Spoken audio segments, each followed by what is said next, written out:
मराठा की बात कर रहे हैं। मराठा में 3 चीज़ें मेनली पढ़नी है। एक शिवाजी हो गया, दूसरे पेशवा और तीसरा हो गया आंग्ल मराठा युद्ध। बस 3 चीज़ें ख़त्म कर दो तो मोस्टली कवर हो जाता है मराठा। जन्म की बात करते हैं शिवाजी की। हाँ, डेट पूछते थे 1627। कहाँ हुआ था? सिवनेर दुर्ग पूना के पास, यानी कि महाराष्ट्र में। गुरु कौन थे? रामदास, संरक्षक कोटदेव। माता पिता का नाम जीजाबाई और शाहजी भोसले, इनके नाम भी पूछ लेता है। इसके बाद उपाधि हिंदू पातशाह और हिंदुत्व उद्धारक नहीं पूछता फिलहाल ये वाली। इसके बाद 1643 में सिंहगढ़ किले पर अधिकार किया था। सबसे पहला किला यही था, तो जहाँ इससे क्वेश्चन पूछ लेता है। और 1646 में तोरड़ का किला। इसके बाद 1656 में रायगढ़ यानी कि या फिर राजगढ़ को राजधानी बनाया था। सवाल यहाँ से भी आता है, राजधानी किससे बनाया था, कब बनाया था, सन बहुत पूछता है। किसके समकालीन रहे हैं? तो ये पहले शाहजहाँ के, बाद में औरंगजेब के समकालीन रहते हैं, मोस्टली औरंगजेब के टाइम के। जावली फोर्ट 56 में नहीं पूछता है। जुन्नार और कोकर तट ये भी नहीं पूछता। अब दिल्ली की गद्दी पर औरंगजेब बैठा हुआ, वहाँ से क्या होता है? तो इनके खिलाफ षड्यंत्र रचा जाता है। 2 लोगों को भेजा जाता है इनकी हत्या करने के लिए। सबसे पहले आदिल शाह, जो बगल में बीजापुर साम्राज्य से भेजा करता है, उसका नाम है अफजल खां को। अफजल खां को भेजा जाता है शिवाजी को मारने के लिए, लेकिन शिवाजी इसकी हत्या कर देते हैं। कब की बात है? 1659 की। दूसरी होती है 1660 में, जब औरंगजेब भेजता है शाइस्ता खां को, तो शिवाजी शाइस्ता खां का हाथ काट देता है और उनके पुत्र फतेह खां की हत्या कर देता है। 2 सवाल यहाँ से बनते हैं कि किसने कब किसको भेजा, और दोनों में शिवाजी ने उनको मार भगाया यहाँ से। फिर बात करते हैं सूरत की पहली लूट। पूछता है सन सीधे 1664 में होती है। 1665 में औरंगजेब जय सिंह को भेजा करता है। जय सिंह आता है यहाँ पे पुरंदर फोर्ट में, उन पे कब्जा कर लेता है। बाद में शिवाजी को विवश होकर संधि करनी पड़ती है। संधि की कुछ नियम शर्तें थी, जिससे सवाल बन जाते हैं कि 36 में से 23 किले जयसिंह को देने थे। पुत्र संभा को औरंगजेब अपने पास रखेगा। औरंगजेब से मुलाकात करने आगरा जाएंगे शिवाजी। बीजापुर के विरुद्ध साथ देंगे औरंगजेब को, और 40 लाख प्रतिवर्ष देना पड़ेगा। ये कुछ शर्तें थी, जिसमें ये 23 किलो वाला क्वेश्चन बार बार पूछता रहता है कि कितने किले संधि में औरंगजेब ने लिए थे। शिवाजी जब आगरा जाते हैं तो उनका वहाँ पे अपमान हो जाता है, जिसके बाद शिवाजी काफ़ी कुछ बोल देते हैं औरंगजेब को। उसके बाद उनको जयपुर भवन में कैद कर लिया जाता है। वहाँ से फिर वो फूलों की टोकरी में बैठकर भाग जाते हैं। हीरोजी फजेंद्र उनके सौतेले भाई होते हैं, उनको अपनी जगह बैठा देता, खुद वहाँ से निकल जाते हैं। ये बात है 1666 की। सवाल पूछता है कि पुरंदर की संधि कब हुई थी? 1665 में। जयपुर भवन से वापस कब आए थे? 1666 में। सूरत को दूसरी बार इन्होंने 1670 में लूटा था, पहली बार 64 में। और ये मोस्टली सभी लोगों से शिवाजी 2 तरह के टैक्स लिया करते थे, चौथ और सरदेशमुख। चौथ से समझ में आता है कि 1/4, और सरदेशमुख होता था 1/10। ये मुगलों की रक्षा के बदले लिया जाता था, और दूसरा वाला विरासत कर हुआ करता था। ये दोनों कर बार बार पूछता है कि चौथ और सरदेशमुख कौन लिया करता है। 1674 में अब जाके राज्याभिषेक होता है शिवाजी का। करने वाले कौन थे? गंगा भट्ट द्वारा। काशी पंडित थे ये। रायगढ़ किले में होता है। छत्रपति की उपाधि अब इनको मिलती है, साथ में ब्राह्मण गौर अच्छा। और जब ये औरंगजेब के यहाँ कैद होते हैं तो इनको पहाड़ी चूहा कहकर भी कहा जाता है औरंगजेब के द्वारा। अंतिम अभियान बीजापुर के खिलाफ 1670 में रहा था, जिसमें अदन्ना मदन्ना ने इनकी हेल्प की थी। लगभग 100 किले जीते थे। बाद में जिंजी को राजधानी बनाया था, ये ज़्यादा नहीं पूछता। इसके बाद 1680 में शिवाजी की मृत्यु हो जाती है। राज की भाषा मराठी थी। गुरिल्ला युद्ध नीति में बहुत निपुण थे, कह सकते हैं कि छुपे रहा करते थे पहाड़ियों में, जंगलों में, और सडनली आक्रमण किया करते थे। इसी को गुरिल्ला युद्ध नीति कहा जाता था। नौसेना के जनक माना जाता है। ये सवाल बहुत पूछता है, भारतीय नौसेना के जनक कौन है? इसीलिए वर्तमान नौसेना के झंडे में जो एक साइन बना हुआ है वो इन्हीं के टाइम का है। सेना में घुड़सवार 2 भागों में बटे रहते थे, नहीं पूछता है। राजस्व प्रशासन नहीं देखना है, हल्का सा बस चौथ और सरदेशमुख के बारे में याद रखना। चिटनिस कौन हुआ करते थे? पत्रकार या लिपिक। अष्टप्रधान थे इनके टाइम पे, ये जरूर पूछा करता है। अष्टप्रधान शिवाजी के टाइम पे थे। पेशवा, अमात्य, सरे नौबत, सुरनवीस या सचिव, दबीर, बकिया नवीस, पंडित राव और न्यायाधीश। न्यायाधीश पंडित राव, पेशवा सबको पता है प्रधानमंत्री। अमात्य वित्त मंत्री होते थे। सरे नौबत सेनापति। सुरनवीस को सचिव कहा करते थे। दबीर सुमंत विदेश मंत्री हुआ करते थे। बकिया नवीस गृह मंत्री, जो दैनिक कार्य के लिए में सहयोग करते थे, अब उनकी कार्यवाही किया करते थे। शिवाजी के बाद इनके उत्तराधिकारी आते हैं, जिसमें संभाजी होते हैं 80 से लेकर 89 तक। औरंगजेब के पुत्र अकबर को उन्होंने शरण दी थी, जिसके कारण जो है औरंगजेब द्वारा इनकी हत्या कर दी जाती है। और इनके सहयोगी जो कवि कलश थे, उनकी भी हत्या औरंगजेब द्वारा कर दी जाती है।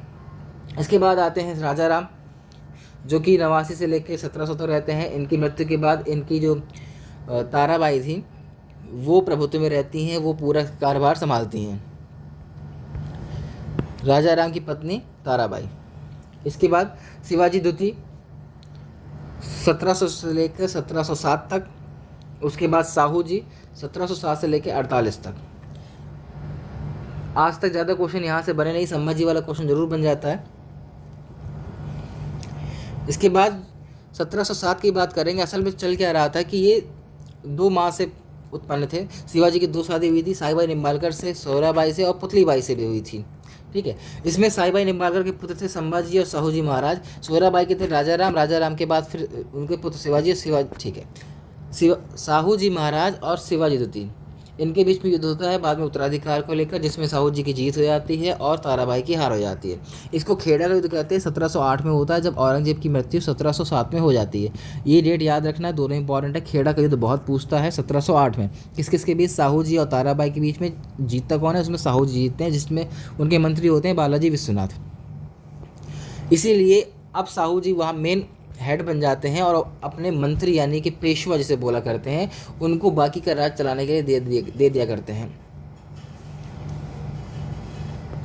बाद में जब 1749 से लेकर 50 तक राजा राम द्वितीय रहते हैं और उसके बाद से ये पद खत्म हो जाता है। सिर्फ पेशवा ही मराठा साम्राज्य को आगे बढ़ाना स्टार्ट कर देते हैं। पेशवा की बात करते हैं तो साहू जी छत्रपति तो वहीं बैठे रहते हैं अपने सतारा में जहाँ तक। उसके बाद 1707 से लेके आपके 1818 तक पेशवा चलेंगे। आते कैसे हैं? बालाजी विश्वनाथ, बाजीराव, फिर बाजीराव। याद कैसे करना है? इसमें आते हैं बालाजी और बाजी, इनको एक साथ कर दोगे तो बालाजी बाजीराव। फिर आते हैं माधवराव, नारायण राव, दोनों को इकट्ठा कर दो माधव नारायण राव। और लास्ट में आते हैं फिर बाजीराव द्वितीय।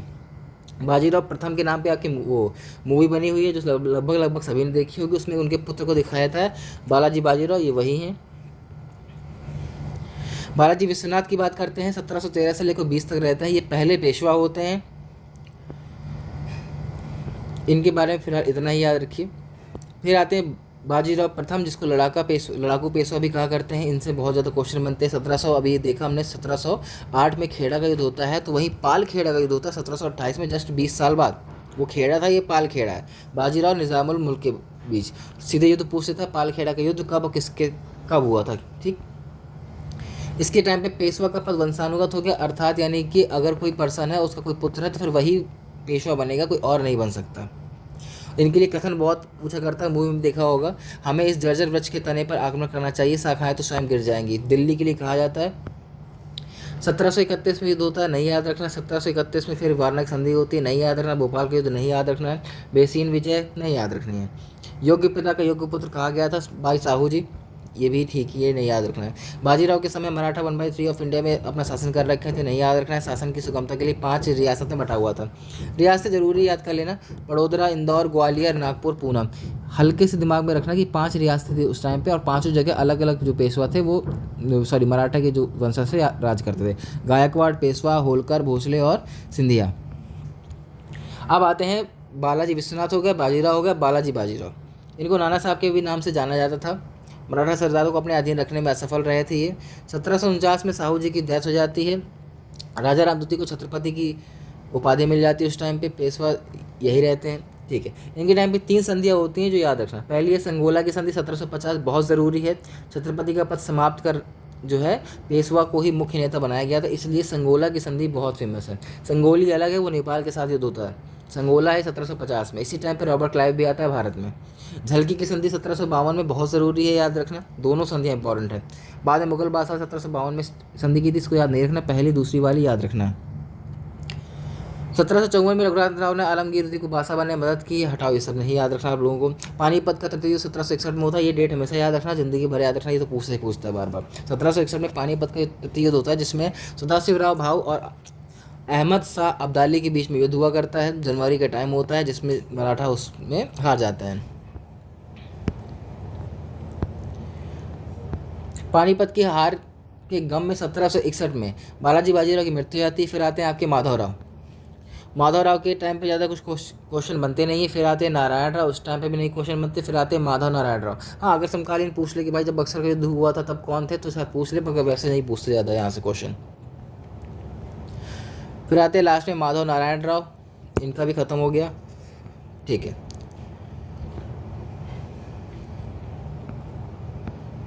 हमें अब सिर्फ 3 युद्ध देखने हैं, डायरेक्ट बता रहा हूँ, एक्स्ट्रा कुछ नहीं। आंग्ल मराठा युद्ध, अंग्रेज आ चुके थे, मराठा का उनसे युद्ध हो रहा था, तो प्रथम आंग्ल मराठा, द्वितीय आंग्ल मराठा और तृतीय आंग्ल मराठा युद्ध। तीनों होते क्या है, संधियों से ही स्टार्ट होंगे और संधियों से ही खत्म हो गए। तो पहला वाला 75 से 82 तक, हाँ टाइम पीरियड भी पूछता है। फिर दूसरा वाला 1803 से 5 तक, तीसरा वाला 1817 से 19 तक। सूरत पे सालबाई बेसन लगा के राजघाट पे बैठी हुई है, बस यही तरीका है। पहला वाला युद्ध स्टार्ट होता है सूरत की संधि से, सालबाई की संधि से खत्म हो जाता है। दूसरा वाला बेसिन की संधि से स्टार्ट होता है, राजघाट की संधि से खत्म हो जाता है। सूरत पे सालबाई बेसन लगा के राजघाट पे बैठी हुई है, ये याद रखना। इसके बाद आ जाता है कि उस टाइम पे मराठा कौन थे, तो माधवराव सेकेंड, बाजीराव द्वितीय, फिर बाजीराव तृतीय लास्ट में। और इस टाइम पे कोई संधि नहीं होती है, पूरी तरीके से इन पे कब्जा कर लिया जाता है। वहाँ से बाजीराव द्वितीय को यहाँ कानपुर भेज दिया जाता है, अगर याद हो स्टोरी तो। फिलहाल यही याद रखना। मैसूर राज का क्योंकि पेट वाले सिलेबस में दिया नहीं तो उसको पढ़ेंगे नहीं, फिर भी अगर याद करना हो तो इसके 4 युद्ध हैं, इनको याद रखना। मद्रास, मंगलौर, श्रीरंगपट्टनम, लास्ट वाले में कोई संधि नहीं होती है। लड़ने वाले हैदर अली, फिर हैदर अली और टीपू सुल्तान दोनों, फिर टीपू सुल्तान, लास्ट में टीपू सुल्तान खत्म हो जाते हैं। 1799 में ये क्वेश्चन अच्छा बन जाता है यहाँ से। संध्या याद कर सकते हो, पहला वाला 3 लीटर, चौथा वाला 4 लीटर, पाँचवा वाला 5 लीटर है। इस तरह से यहाँ से संध्या खत्म हो जाती है और मराठा भी हमारा खत्म हो जाता है। सिलेबस में देखें तो फिर अगला है ब्रिटिश राज्य का अभ्युदय एवं प्रथम स्वतंत्रता संग्राम, यानी कि 1857 की बात कर रहा है, ब्रिटिश राज की बात कर रहा है जब वो भारत में आए थे। उसके बाद ब्रिटिश राज का सामाजिक आर्थिक प्रभाव देखना, उसके बाद फिर राष्ट्रीय आंदोलन शुरू कर रहे हैं। यूरोपीय कंपनी भारत में आना स्टार्ट हो चुकी है। आई कहाँ से थी, तो मोस्टली यूरोप में ही थी आपकी।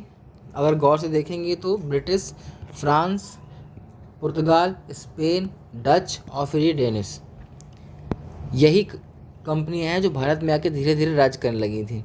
कोलंबस गया था पुर्तगाल से होते हुए, वो अमेरिका पहुंच गया था 1792 में, जिसने अमेरिका की खोज की थी। बाद में आपका कोलंबस स्पेन का था, पुर्तगाल का वास्को डिगामा था। तो जब वास्को डिगामा आता है 1498 में वह भारत आता है, वो सबसे पहले कहाँ पे उठता है, जमूरिन नामक एक राजा होता है कालीकट में, भारत में, केरल में उतरा करता है। ये कुछ क्वेश्चन बनते हैं, यहीं से स्टार्ट कर देते हैं हम सीधे। कोलंबस आया 1792 में, स्पेन का था, अमेरिका की इसने खोज की थी। 1798 में वास्को डिगामा, लगभग 90 दिन लगे थे, 60 गुना मुनाफा यहाँ से कमा के ले जाता है। इसकी जानकारी यहाँ से मिल जाती है। अच्छा, मेनली क्यों आ रहे थे, मसालों के व्यापार के लिए। और क्यों समुद्री मार्ग पकड़ा था, क्योंकि उस टाइम पे कुस्तुनतुनिया यहाँ पे तुर्की में एक युद्ध छिड़ गया था, जिसकी वजह से ये वाले मार्ग खत्म हो गए थे आने के लिए। ठीक, आप सीधे क्वेश्चन देख रहे हैं कौन कौन से आते हैं। तो सबसे पहले पूछता है पुर्तगाली कब आए, 1498 में पहला कौन था आने वाला, वास्को डिगामा। कहाँ पे आया, कालीकट में, राजा कौन था, जमूरिन। काली मिर्च का व्यापार था, 60 गुना वापस कमा के यहाँ से ले गया था। इसके बाद 1500 वाला क्वेश्चन नहीं याद रखना, अल्मीडा वाला क्वेश्चन नहीं याद रखना, सीधे क्वेश्चन करते हैं 1503, यानी कि ये अल्बुकर्क है, कर्क से याद रखना। इसने पहली फैक्ट्री लगाई थी, तो व्यापार एकाधिकार के लिए कोचीन में पहले दुर्ग की स्थापना की थी अल्बुकर्क ने। कोचीन में स्थापना करने वाला था अल्बुकर्क 1503 में। पहला सवाल यहाँ से। दूसरा आता है फ्रांसिस्को दी अल्मीडा, अलमारी से याद कर सकते हो। अल्मीडा ये प्रथम पुर्त वायसराय था। अंजी द्वीप और कन्नौर में इसके दुर्ग की स्थापना की थी। और ब्लू वाटर पॉलिसी किसकी है, तो अल्मीडा की। अल्मीडा से याद रखना, ब्लू वाटर पॉलिसी किसकी है, तो अल्मीडा की ही है। कभी टाइम मिला तो आराम से बताएंगे पॉलिसी क्या है। इसके बाद आता है अल्फांसो दी अल्बुकर्क, दोबारा से याद रखना, प्रथम वायसराय आपका अल्मीडा। इस टाइम पे ये वायसराय नहीं था जब ये यहाँ पे आया था पहली बार कर्क। अब अल्बुकर्क वापस से वायसराय के नाम पे आता है और पुर्तगाली साम्राज्य का वास्तविक संस्थापक कहा जाता है इसको। 1510 में बीजापुर के साथ से गोवा छीना था। ये सवाल बहुत आता है कि कब उनसे छीना था, तो 1510 में। इसके बाद अगला है आपका नीनो दी कुन्हा, जिन्होंने गोवा को राजधानी बनाया था 1530 में। ये सवाल बहुत बार पूछा जा चुका है कि गोवा को किस पुर्तगाली ने राजधानी बनाया था, नीनो दी कुन्हा ने 1530 में। इसके बाद पुर्तगाली की पहली फैक्ट्री लगी थी हुगली कोलकाता में। उसके बाद इन्होंने यहाँ पे मद्रास में, दीव में, सतगांव में, चटगांव में भी लगाई थी। फिलहाल पहला वाला याद रखना हमेशा कि हुगली में लगाई थी पुर्तगालियों ने। ठीक है, चौल फोर्ट, बम्बई, सालसेट, बेसिन, ठीक है, ये सब अधिकृत कर लिए थे उन्होंने। और यहाँ पे पूरी तरह से इनका एकाधिकार हो रखा था। और क्वेश्चन देखते हैं तो परिणाम क्या हुआ, शाहजहां ने, ठीक है, ये लोग क्या करते थे, पुर्तगाली बहुत ज़्यादा चुंगी ले रहे थे, यानी कि टैक्स ले रहे थे, इसलिए 1732 में शाहजहां ने इनसे हुगली वापस ले ली थी। पुर्तगाली की क्वेश्चन फेमस क्या है? इन्होंने प्रिंटिंग प्रेस की स्थापना की थी 1756 में। गोवा में तंबाकू की खेती इन्होंने स्टार्ट की थी। जहाज निर्माण कारखाना गुजरात और कालीकट में लगाया था। मूंगफली, आलू, लाल मिर्च, मकई, टमाटर, शकरकंद, रबर प्लांट, चीकू, काजू, अमरूद, पाइनएप्पल, शरीफा, इन सब की खेती यही लोग लाए थे भारत में। पुर्तगाली के बाद भारत में डच।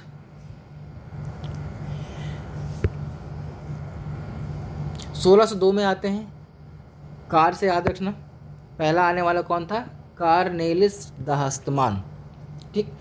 1596 में पहला डच नागरिक होता है और 1602 में ये कंपनी बन जाती है। सॉरी, 96 में आ जाते हैं और 1602 में इनकी कंपनी बनती है। बाद में 1605 में मुसलीपत्तम में इनका पहला दौर लगता है। मुसलीपत्तम कहाँ पड़ता है? तो आंध्र प्रदेश से पड़ता है, ये रहा आपका। ठीक। बाकी जगह पे इन्होंने लगाई है। बंगाल में सबसे पहली कहाँ पे लगाई थी? पीपली में। सवाल आ चुका है यूपीएससी में कि जो है बंगाल में पहली फैक्ट्री डचों ने कहाँ लगाई थी? तो पीपली कोलकाता में लगती है। ये रही। सन नहीं पूछता पर फिर भी 1627 जब शिवाजी का जन्म हुआ था। 1653 में चिंसुरा में गुस्तावुल किले का निर्माण किया था। बहुत कम सवाल पूछता है ये भी। डचों का पुलिकर में प्रचलित स्वर्ण सिक्का पैगोडा था, याद कर सकते हो, कोई दिक्कत नहीं इसमें। डचों ने पुर्त का एकाधिकार तो समाप्त कर दिया परंतु अंग्रेजों के सामने नहीं टिके। और लास्ट में क्या होता है? तो डचों के खिलाफ, जिसमें कार्नेलिस द हस्तमान सबसे पहली बार जो भारत में आया था, तो डच और ईस्ट इंडिया कंपनी के बीच युद्ध होता है 1759 में, जिसको वेदरा का युद्ध कहते हैं। इसमें डच आपके हार जाते हैं और ईस्ट इंडिया कंपनी जीत जाती है। इस तरह से डचों का यहाँ से सफाया हो जाता है। अब बात करते हैं अंग्रेजों की। ब्रिटिश जिसकी बात करते हैं। ठीक। 31 दिसंबर 1600 में इस कंपनी की कहते स्थापना होती है। बाद में 1604 में भारत की ओर आना स्टार्ट कर देते हैं। 1608 में सबसे पहले जो आता है वो है आपका कौन? तो हॉकिंस। हेक्टर जहाज से सूरज में उतरा था, जहांगीर से मिलने आगरा चला गया था। हेक्टर के साथ में रेड ड्रैगन भी भारत में आया था। इसके साथ 2 जहाज आते हैं, दोनों जहाज़ों के नाम पूछ लेता है। मुगल दरबार में पहला जो अंग्रेज आया था वो आपका हॉकिंस ही था।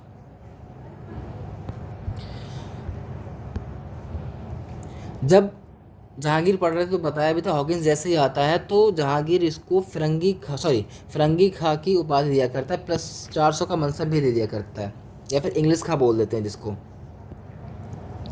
1611 में मुसलीपत्तम में इनकी पहली फैक्ट्री लगती है, लेकिन वो क्योंकि स्थायी नहीं होती है इसलिए बाद में सूरत में फैक्ट्री स्थापित की जाती है जो कि स्थायी होती है।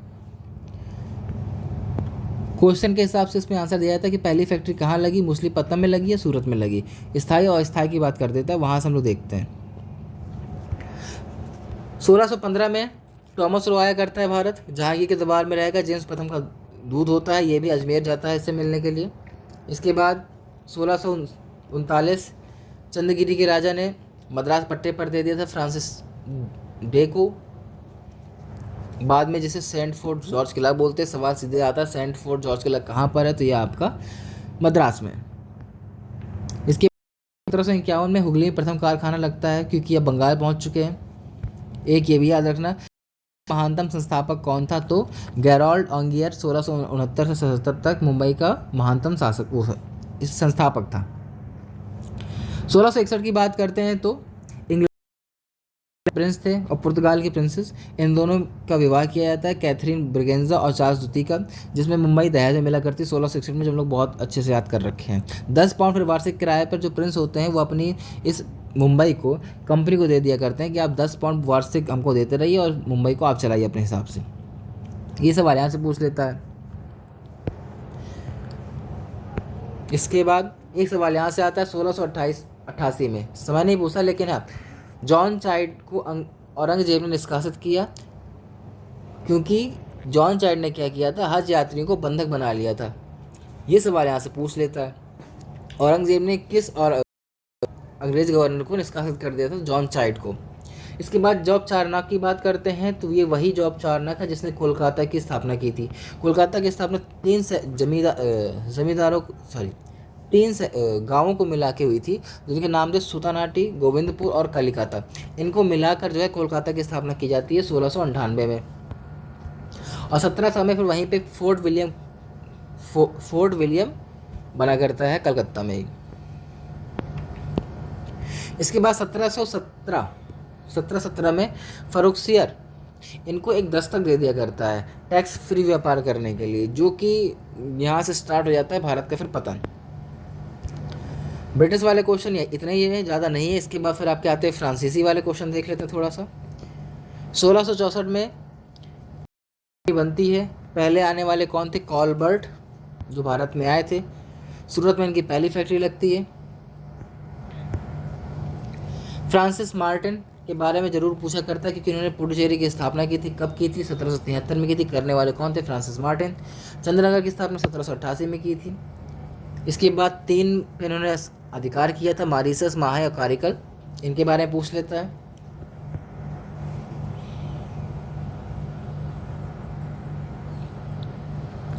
और जैसे ही फिर भारत में लोग आना स्टार्ट हो चुके हैं, जिसे हम लोग बोलते हैं कर्नाटक वॉर। ठीक है, प्रथम कर्नाटक युद्ध, द्वितीय कर्नाटक युद्ध। टाइम काफ़ी चलता है, 1646 से लेकर 1648 तक। शॉर्ट में देखेंगे, बहुत लंबा नहीं जाएंगे। और इसमें शॉर्ट में नहीं लिखा है, ग्रेट, कोई बात नहीं, इसी में देख लेते हैं।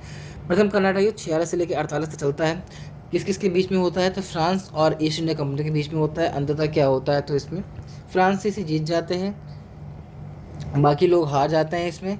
अच्छा, हर संधि के साथ युद्ध खत्म हुए हैं। कर्नाटक युद्ध किस संधि के साथ खत्म होता है? तो एक्सला-सापेल की संधि के साथ युद्ध खत्म होता है, जो कि ऑस्ट्रिया में हुआ करती है 1748 में। पहला यही है। द्वितीय कर्नाटक युद्ध आपका होता है 49 से लेकर 54 तक। स्टोरी बहुत बड़ी है, लेकिन इसमें फेमस क्वेश्चन बनता है कि अर्काट का घेरा कब डाला था? तो रॉबर्ट क्लाइव ने डाला था 1751 में। इसके बाद पुडुचेरी की संधि, ये युद्ध समाप्त हो जाता है, जो कि 1755 में होता है। पहला वाला होता है एक्सला-सापेल की संधि, दूसरा वाला होता है पुडुचेरी की संधि। तृतीय कर्नाटक युद्ध 1757 से लेकर 1763 तक रहता है। ये पेरिस की संधि के साथ 1763 में। इसी बीच में फ्रांस और ईस्ट इंडिया कंपनी के बीच में वॉन्डीवास का युद्ध 60 में, जिसमें आयरकूट जीतता है और लैली द काउंट हार जाता है, जो कि फ्रांस की तरफ से लड़ रहा है। डेन की बात करते हैं तो छोटी सी कंपनी थोड़ी कुछ दिनों के लिए आई थी, बाद में ये गई थी मोस्टली। कंपनी का स्थापना वर्ष देखें तो स्थापना वर्ष का क्रम अलग है। पुर्तगालियों का 1798, 1610, 1602, डेन 1616 और फ्रांस ईस्ट इंडिया कंपनी 1664। लेकिन आने का क्रम ब्रिटिश और डच का फिर उल्टा हो जाता है। ब्रिटिश बाद में आते हैं, डच पहले आ जाते हैं। कंपनियों का क्रम ये है, उनके आने के क्रम में ब्रिटिश और डच अपोजिट हो जाते हैं। इनको याद रखिएगा, ज़रूरी है। इसके बाद ईस्ट इंडिया कंपनी और बंगाल के नवाब स्टार्टिंग की थी, वहाँ पे अपना अधिकार करना। तो बंगाल के नवाब में मुर्शीद कुली खां, सजाउद्दीन सरफराज खां, अलीवर्दी खां, सिराजुद्दौला। इसमें आपको याद रखना है मुर्शीद कुली खां और अलीवर्दी खां और सिराजुद्दौला को मेन, ये 3 ही हैं जिनसे बार बार क्वेश्चन आते रहते हैं। मुर्शीद कुली खां के बारे में पढ़ेंगे। 1727 तक यहाँ पे रहते हैं आपके नवाब। इन्होंने ढाका से मुर्शिदाबाद अपनी राजधानी ट्रांसफर, मेन क्वेश्चन आपका यही बनता है। इसके बाद आपका आता है अलीवर्दी खां। उन्होंने लाइन बोली थी, यदि उन्हें छेड़ा ना जाए तो वो शहद देंगी, अदरवाइज डंक मारेंगी। किसके लिए कहा था? ब्रिटिश के लिए कहा था। और बाद में इनके पौत्र आते हैं सिराजुद्दौला। तो सिराजुद्दौला की बात करते हैं कि काफ़ी विरोधी थे, इनसे इनका लड़ाई झगड़ा भी चलता रहता था। अगर मेन क्वेश्चन की बात करें इसमें, तो सिराजुद्दौला ने क्या किया था? तो ठीक, 1756 की बात है, जब कल ईस्ट इंडिया कंपनी ने कलकत्ता की किलेबंदी की थी। तो 1756 में जून 15 सिराज ने आक्रमण किया था कोलकाता में, उसको फ्री कराया था। कोलकाता का नाम कुछ टाइम के लिए अलीनगर कर दिया था। पहला सवाल यहाँ से बहुत कम पूछता है, लेकिन हाँ पूछ लेता है, कोलकाता को कब इन्होंने मुक्त कराया था। दूसरा आता है 20 जून 1756, वही टाइम चल रहा है, 5 दिन बाद की बात है। उस टाइम पे होती है काल कोठरी की घटना, जिसमें काफ़ी लोगों को एक कोठरी बंद कर दिया जाता है, छोटी में वो लोग काफ़ी लोगों की उसमें डेथ हो जाती है। ये फेमस आती है, डेट याद रखनी है, 20 जून 1756। इसके बाद 2 जनवरी 1757 रॉबर्ट क्लाइव कलकत्ता आते हैं, उस पर अधिकार कर लेते हैं। रॉबर्ट क्लाइव और सिराज के बीच में संधि होती है, इसे अलीनगर की संधि कहते हैं। ये बहुत पूछता है, अलीनगर की संधि कब हुई थी? 1757। अलीनगर क्यों? क्योंकि कलकत्ता का उस टाइम पे नाम अलीनगर कर दिया था सिराजुद्दौला ने। बाद में रॉबर्ट क्लाइव ने चंद्रनगर पर भी आक्रमण किया था। ये रॉबर्ट क्लाइव का साइन है, थोड़ा समझ जाना। औरंगजेब का इसलिए शॉर्ट में एजी लिख दिया करते हैं, वो भी देख लेना अपना। प्लासिक युद्ध की बात करते हैं, सबसे फेमस युद्ध हो रहा है उस टाइम पे, रॉबर्ट क्लाइव सिराजुद्दौला के बीच में होता है, जिसमें रॉबर्ट क्लाइव जीत जाता है, सिराजुद्दौला हार जाता है, क्योंकि मीर जाफर सिराज की तरफ से लड़ रहा था। बाद में ये अपने धोखे दे के रॉबर्ट क्लाइव की तरफ चला जाता है। परिणाम क्या होता है? तो जाफर को गिफ्ट के रूप में 24 परगने भी दे दिए जाते हैं। मीर जाफर 24 परगने ईस्ट इंडिया कंपनी को देता है, साथ में रॉबर्ट क्लाइव बंगाल का गवर्नर बन जाता है। युद्ध कहाँ हुआ था प्लासी का? तो दक्षिण में नदिया जिले में। प्लासी का युद्ध कब हुआ था? डेट याद रखिएगा, 23 जून 1757।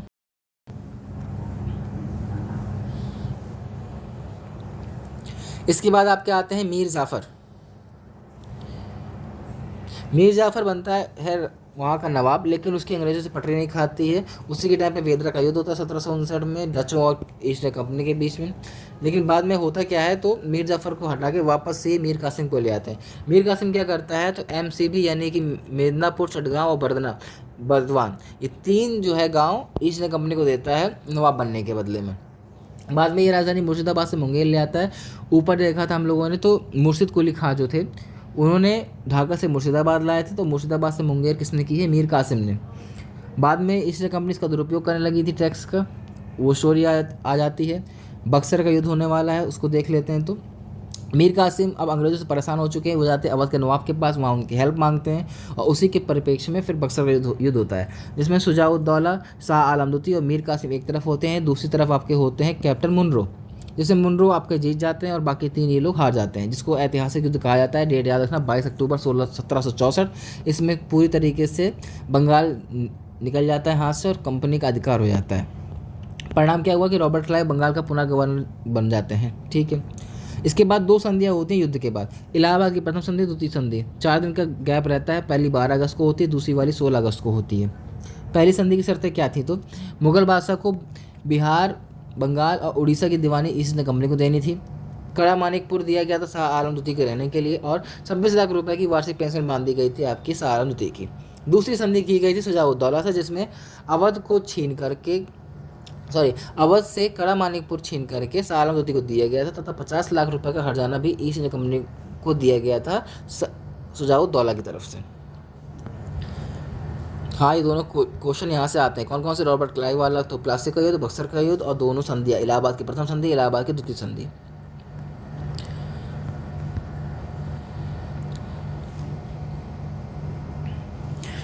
कुछ यहाँ से विविध वाले क्वेश्चन बन जाते हैं आपके। तो बंगाल में द्वैत शासन किसने लगाया था? रॉबर्ट क्लाइव में, जिसमें दीवानी अधिकार, पैसे वाला पूरा अधिकार कंपनी के पास था और प्रशासनिक अधिकार पूरा नवाब के पास था।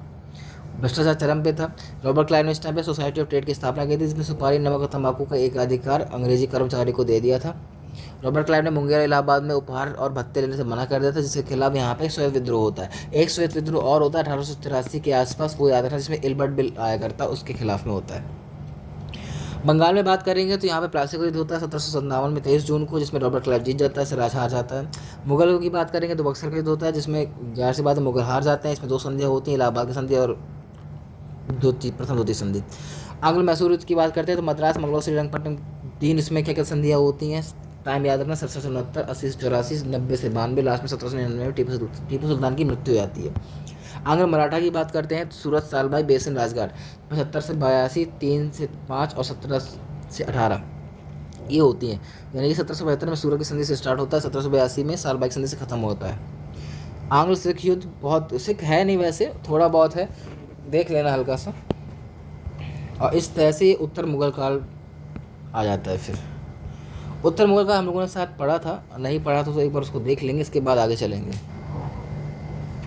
1707 में जब औरंगजेब की मृत्यु हो जाती है, मृत्यु के पश्चात उसके पुत्रों में लड़ाई झगड़ा होता है, कौन राजा बनेगा कौन राजा नहीं बनेगा। एक एक करके लोग मरते चले जाते हैं और एक दूसरे पर जो है अधिकार करना स्टार्ट करते हैं। तो उसमें कुछ लोग की मदद भी लेते हैं, जिसमें से आपके सैयद बंधु बहुत फेमस होते हैं, उन्हीं की कहानी पढ़नी है थोड़ा सा। तो 1707 में पहले राजा जो बनते हैं मुगल, वो होते हैं बहादुर शाह प्रथम। शॉर्ट में देखना है तो बिल्कुल आलसी राजा था ये, अंतिम मुगल बादशाह जिसके बारे में कुछ अच्छा कहा जा सकता है वो यही है। बहादुर शाह प्रथम 1707 से 12 तक रहते हैं। हाँ, एक बार टाइम पीरियड पूछा गया था, मतलब क्रम से लगाने के लिए आया था। इसके बाद जहादर शाह आता है, जिसे लंपर मूर की संज्ञा दी जाती है। इसके टाइम पे एक लाल कुमारी नामक वैसा होती है, वो काफ़ी शासन में हस्तक्षेप करती रहती है। जहादर शाह के टाइम पे ही सैयद बंधुओं का यहाँ पे आक्रमण हुआ करता है। इसके बाद सैयद बंधु यहाँ पे आते हैं, जहादर शाह यहाँ से भाग जाता है। इसके बाद फरुखसियर को वो राजा बना देते हैं। फरुखसियर को घृणित कायर के नाम से भी जाना जाता है। इसी के टाइम पे चिनकिज खां को दक्षिण का सूबेदार बनाया गया था। और सिख गुरु बंदा बहादुर को भी पकड़ के हत्या इसने कराई थी फ़र्रुखसियर ने। फ़र्रुखसियर ही वही था जिसने 1717 में जो है कर टैक्स फ्री कर दिया था ब्रिटिश ईस्ट इंडिया कंपनी के लिए बंगाल में। इसके बाद फ़र्रुखसियर के बाद आते हैं रफ़ी-उद-दौला। इसको भी बनाने वाले सैयद बंधु ही थे, फ़र्रुखसियर को भी बनाने वाले सैयद बंधु ही थे, इसीलिए सैयद बंधुओं को किंग मेकर के नाम से भी जाना जाता है। रफ़ी-उद-दरजाद आते हैं। रफ़ी-उद-दरजाद ज़्यादा टाइम तक नहीं रहते हैं, सिर्फ 3-4 महीनों के लिए ही रहते हैं। सबसे मुगल काल में सबसे कम समय तक राजा रहने वाले यही हैं रफ़ी-उद-दरजाद। इसके बाद रफ़ी-उद-दौला आते हैं, ये भी इन्हीं की कठपुतली होते हैं। राजा द्वितीय के उपनाम से जाना जाता है, बीमारी से इनकी मृत्यु हो जाती है। लास्ट में आते हैं मोहम्मद शाह रंगीला 1719 से 17। ये जानते थे क्या कहते हैं कि फ़र्रुखसियर जो सैयद बंधु थे इन्होंने काफ़ी राजा बनाए हैं, काफ़ी राजा हटाए भी, इसलिए इन्होंने सबसे पहला काम जो किया वो ये था कि इन्हीं दोनों को हटा दिया अपने रास्ते से, दोनों को मार डाला जिसके कारण 1719 से लेकर 1748 तक इनके टाइम पीरियड काफ़ी लंबे समय चलता है। और मोहम्मद शाह रंगीला का दूसरा नाम होता है रोशन अख्तर, और इन्होंने जजिया कर को अंतिम रूप से समाप्त भी कर दिया था। उत्तर मुगल काल में मोस्टली यही लोग पढ़ते हैं। इसके बाद फिर आपका आता है नादिर शाह का आक्रमण, बाहर से आता है, भारत पे आक्रमण करता है। फेमस है, सिर्फ इसका टाइम पीरियड याद रखना। नादिर शाह का आक्रमण 1739 में होता है, और इसके बाद आते हैं आपके अहमद शाह अब्दाली जिसका आक्रमण होता है 1748 में। बस ये 2 टाइम पीरियड ही याद रखिएगा, ज़्यादा ज़रूरी यही है। खैर, मोहम्मद शाह रंगीला के बाद आते हैं अहमद शाह 1748 में, 48 से लेकर 54 तक। फिर आपके आते हैं आलमगीर द्वितीय 54 से लेकर 59 तक, और फिर शाह आलम द्वितीय 59 से लेकर 1806 तक। इस शाह आलम द्वितीय वही है जिन्होंने बक्सर की युद्ध में जिनसे जो हार जाते हैं, बाद में इनको कड़ा मानिकपुर में रख दिया जाता है। 1759 से लेकर 1806 तक आलम रहते हैं आपके। अकबर द्वितीय 1806 से लेकर 37 तक रहेंगे। बाद में बहादुर शाह द्वितीय 37 से लेकर 62 तक, ये अंतिम मुगल बादशाह होते थे, इनका नाम याद रखिएगा, और जाकर के उपाधि उन्होंने धारण की थी। और इस तरह से उत्तर मुगल काल में बस यही राजा हैं जो आपके पूछ लेता है, क्रम ज़्यादातर पूछ लेता है, क्वेश्चन बहुत कम बनते हैं यहाँ से। मुगल काल देख लिया। उत्तर मुगल काल मराठा ब्रिटिश भारत, यानी कि ब्रिटिश आना स्टार्ट हो गया। अब हम लोग एक्चुअल में देखेंगे कि ब्रिटिश ने भारत पर कंट्रोल कैसे किया। तो सिलेबस बहुत ज़्यादा है, लेकिन इसमें अपने जब उसमें देखते हैं हम लोग, तो इसमें बात करता है स्वाधीनता आंदोलन के प्रारंभिक वर्ष, अवज्ञा आंदोलन, क्रांतिकारी आंदोलन, ये सब तो बात की बात है। पहले देखेंगे तो ब्रिटिश राज का अभ्युदय एवं प्रथम स्वतंत्रता संग्राम और सामाजिक आर्थिक प्रभाव।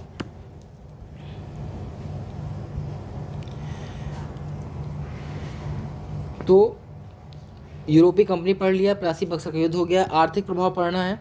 उसके बाद गवर्नर जनरल आप कहीं से भी पढ़ लो, चाहे नोट से पढ़ लो, चाहे थोड़ा सा हम ही दिखवा देंगे।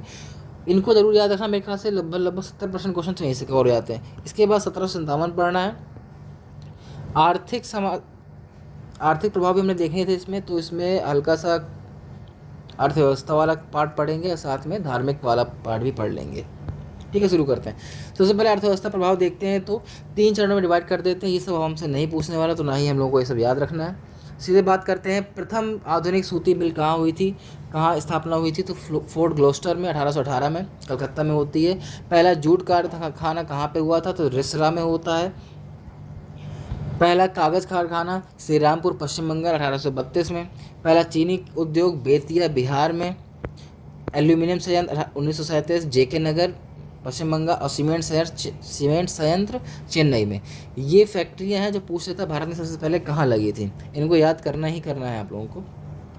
टाटा आयरन स्टील कंपनी किसको जिसे बोलते हैं, 1707 में इसकी स्थापना होती है, ये भी बहुत पूछता है आप लोगों से।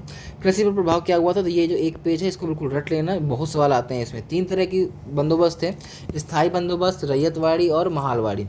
स्थायी बंदोबस्त आपके बंगाल में थी। इसमें क्या क्या इंपॉर्टेंट था, तो कार्नवालिस ने स्थापना की थी 1793 में। 19% भारतीय क्षेत्र पर लगाया गया था। बिहार, उड़ीसा, बंगाल, बनारस, कर्नाटक इसके फेमस क्षेत्र हैं। टैक्स कितना था इसमें, 1/2 यानी कि 50%।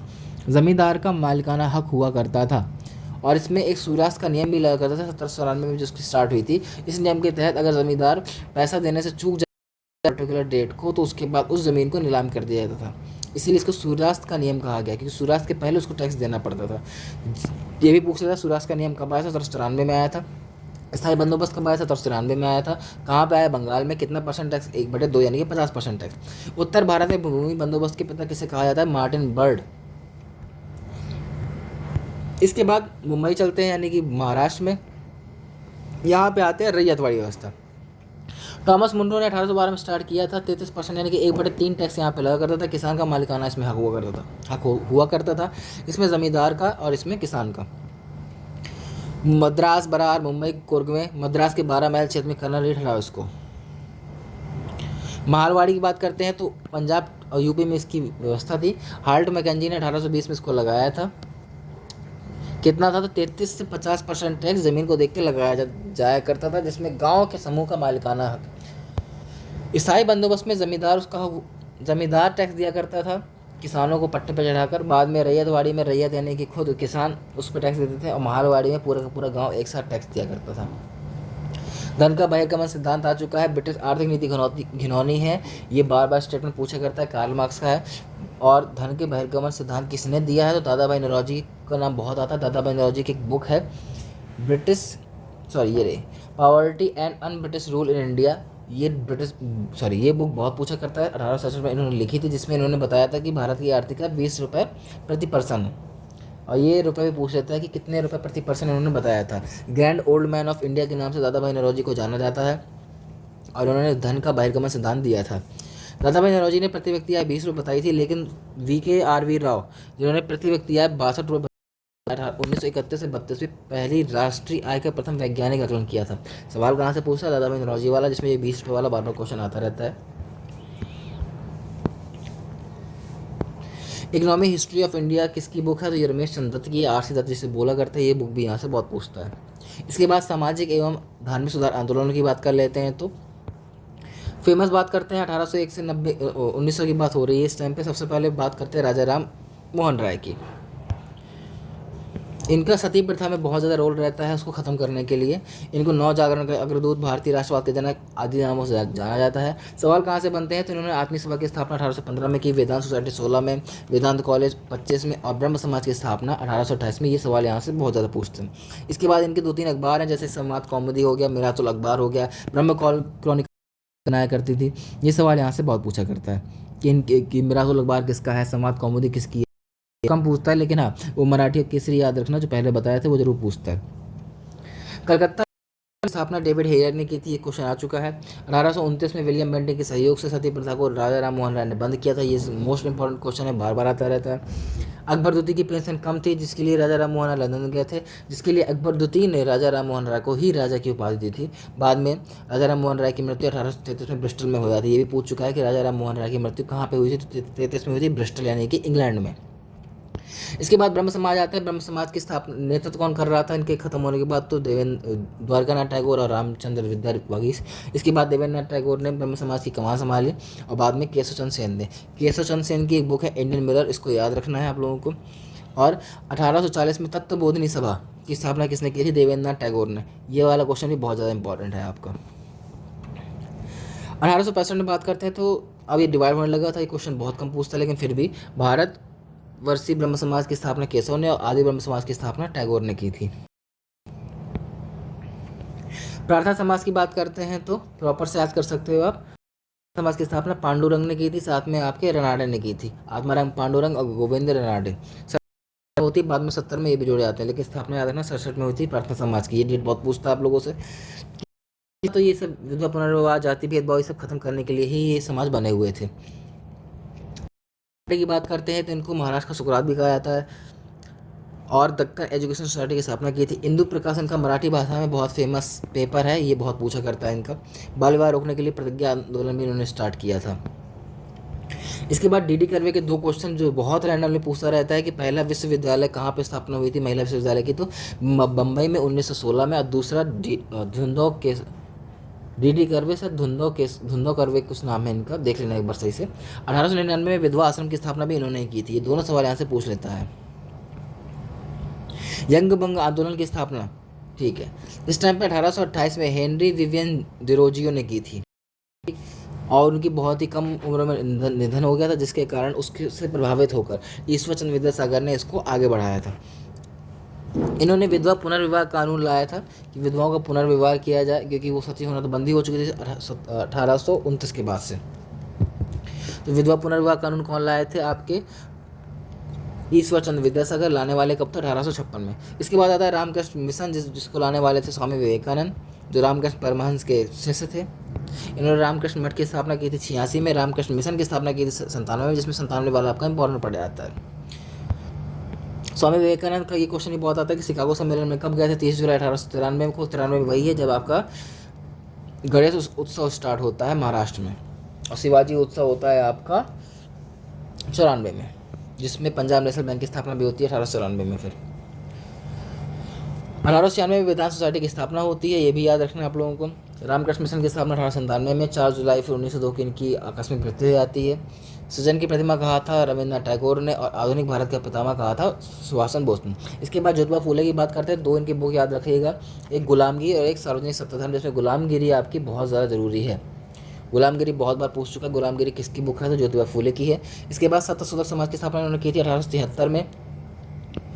बहुत इंपॉर्टेंट सवाल ये भी आ जाता है। इसके बाद पुणे में बालिका स्कूल की स्थापना 1847 में, और इनकी जो सावित्रीबाई फूले वाइफ थी, सावित्रीबाई फूले, वो भी इनका पूर्ण सहयोग किया करती थी, जिनको शायद भारत की प्रथम महिला शिक्षिका के नाम से भी जाना जाता है। इसके बाद आपका आता है आर्य समाज, जिन्होंने वेदों की लौटों की संज्ञा दी थी। कर देने वाले कौन थे? तो दयानंद सरस्वती। इनका मूल नाम मूल शंकर था, गुरु इनके विराजानंद थे। आर्य समाज की स्थापना 1875 में मुंबई में होती है, जिसे शुद्धि आंदोलन के नाम से भी जाना जाता है। सत्यार्थ प्रकाश इनकी बुक का नाम है, बुक का याद रखना। और हाँ, विवेकानंद के बचपन का नाम जरूर याद रखना। किसी को याद हो तो बताओ। नरेंद्र।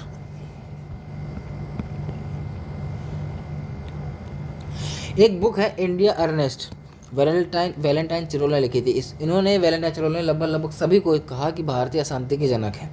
इस बुक को याद रखना, क्योंकि ये बुक बहुत लोगों के मतलब जो है लंदन जाने का कारण बनती है, कई लोगों के जो है एक्शंस का कारण बनती है ये बुक। तो इंडिया अर्नेस्ट, वैलेंटाइन चिरोल की बुक याद रखना। फिर आती है थियोसॉफिकल सोसाइटी और एनी बेसेंट। 1875 में ही थियोसॉफिकल सोसाइटी की स्थापना न्यूयॉर्क में हुआ करती है। उस टाइम पे न्यूयॉर्क में होती है एनी बेसेंट। बाद में 1882 में भारत आती हैं। 88 में एनी बेसेंट सदस्य बनती है इस सोसाइटी की। 1907 में अध्यक्ष बनती हैं। ये सब याद नहीं रखना, हम लोग याद रखना है कि 1916 में इन्होंने होम रूल की स्थापना की थी जॉन अरोंडेल के साथ में। और 1898 में सेंट्रल हिंदू कॉलेज बनारस की भी स्थापना की थी, बाद में जिसे 1916 में बनारस हिंदू विश्वविद्यालय के नाम से मदन मोहन मालवीय ने स्थापित किया था। ये कॉलेज है, वो विश्वविद्यालय है। इनकी एक न्यूज़पेपर आया करता था कॉमनवेल्थ, ठीक, बहुत फेमस रहा है। कॉमनवेल्थ किसका है? तो एनी बेसेंट का। साथ में इन्होंने एक न्यू इंडिया बाद में निकाला था, जो पहले मद्रास स्टैंडर्ड नाम से जाना जाया करता था, बाद में इसमें न्यू इंडिया के नाम से इनका पेपर निकला। मुस्लिम सुधार आंदोलन की बात करेंगे तो 4 आंदोलन इसमें फेमस आते हैं, भावी, अलीगढ़, देवबंद और अहमदिया। भावी आंदोलन संबंधित क्या है? तो सैयद अहमद बरेलवी के द्वारा किया जाता है। ये रायबरेली यूपी में रहा करते थे। पटना इनका मुख्य केंद्र था इनके क्या कहते हैं आंदोलन का। और ये कहाँ से प्रेरित था? तो आपका ईरान से प्रेरित था। ईरान गए थे, वहाँ पे अब्दुल वहाब से मिले थे, वहाँ से इनको प्रेरणा मिली थी इस आंदोलन। सेम वही चीज़, काफिर के देश से मुस्लिम देश को बनाना था, इसका भी उद्देश्य था। बाद में आता अलीगढ़ आंदोलन। सर सैयद अहमद खां के पिता अकबर द्वितीय के सलाहकार थे, और वो भी क्या कहते हैं उन्हीं के यहाँ पे क्लर्क की नौकरी किया करते थे, और वो ब्रिटिश के काफ़ी सहयोगकर्ता भी हुआ करते थे। तो उन्होंने अलीगढ़ आंदोलन चलाया था।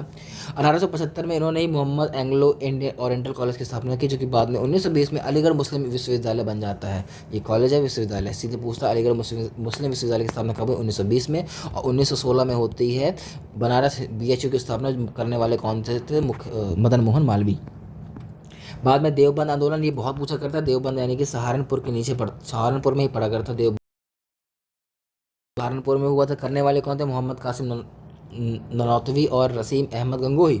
अलीगढ़ आंदोलन स्टार्ट किया गया था। लास्ट में आते हैं अहमदिया आंदोलन। मिर्ज़ा गुलाम अहमद ने स्टार्ट किया था। इसने खुद को कृष्ण का अवतार बता दिया, और यहाँ से खत्म हो जाता है। ये अन्य धार्मिक आंदोलन भी हैं, जैसे राधा स्वामी आंदोलन पूछ लेता 1861 में किसने की थी? गोपाल कृष्ण गोखले ने, ये भी जरूरी है। सर्वेंट्स ऑफ इंडिया सोसाइटी के नाम से जाना जाता है। भारतीय 87। इसके बाद रफ्त गुफ्तार नामक पत्रिका किसने की थी? तो आपके नौरोजी ने की थी। और सती प्रथा, ये इंपॉर्टेंट क्वेश्चन ही है सारे। 1829 में शिशुवाद समाप्त किया था। 1804 में ईश्वरचंद्र विद्यासागर। 1856 में DD कर्वे ने विधवा आश्रम। 1899 DD कर्वे प्रथम महिला विश्वविद्यालय। 19 एक्ट 1872। शारदा एक्ट 1829 बहुत इंपॉर्टेंट है। इसके बाद दास प्रथा खत्म की गई थी 1843 में। 62 में। ठगी प्रथा का दमन सलीबा ने किया था 1830 में, जब विलियम मैटेक यहाँ के गवर्नर जनरल। फिर होता है आपका 57 का विद्रोह। उस टाइम पे मंगल पांडे वाली स्टोरी सभी को पता है।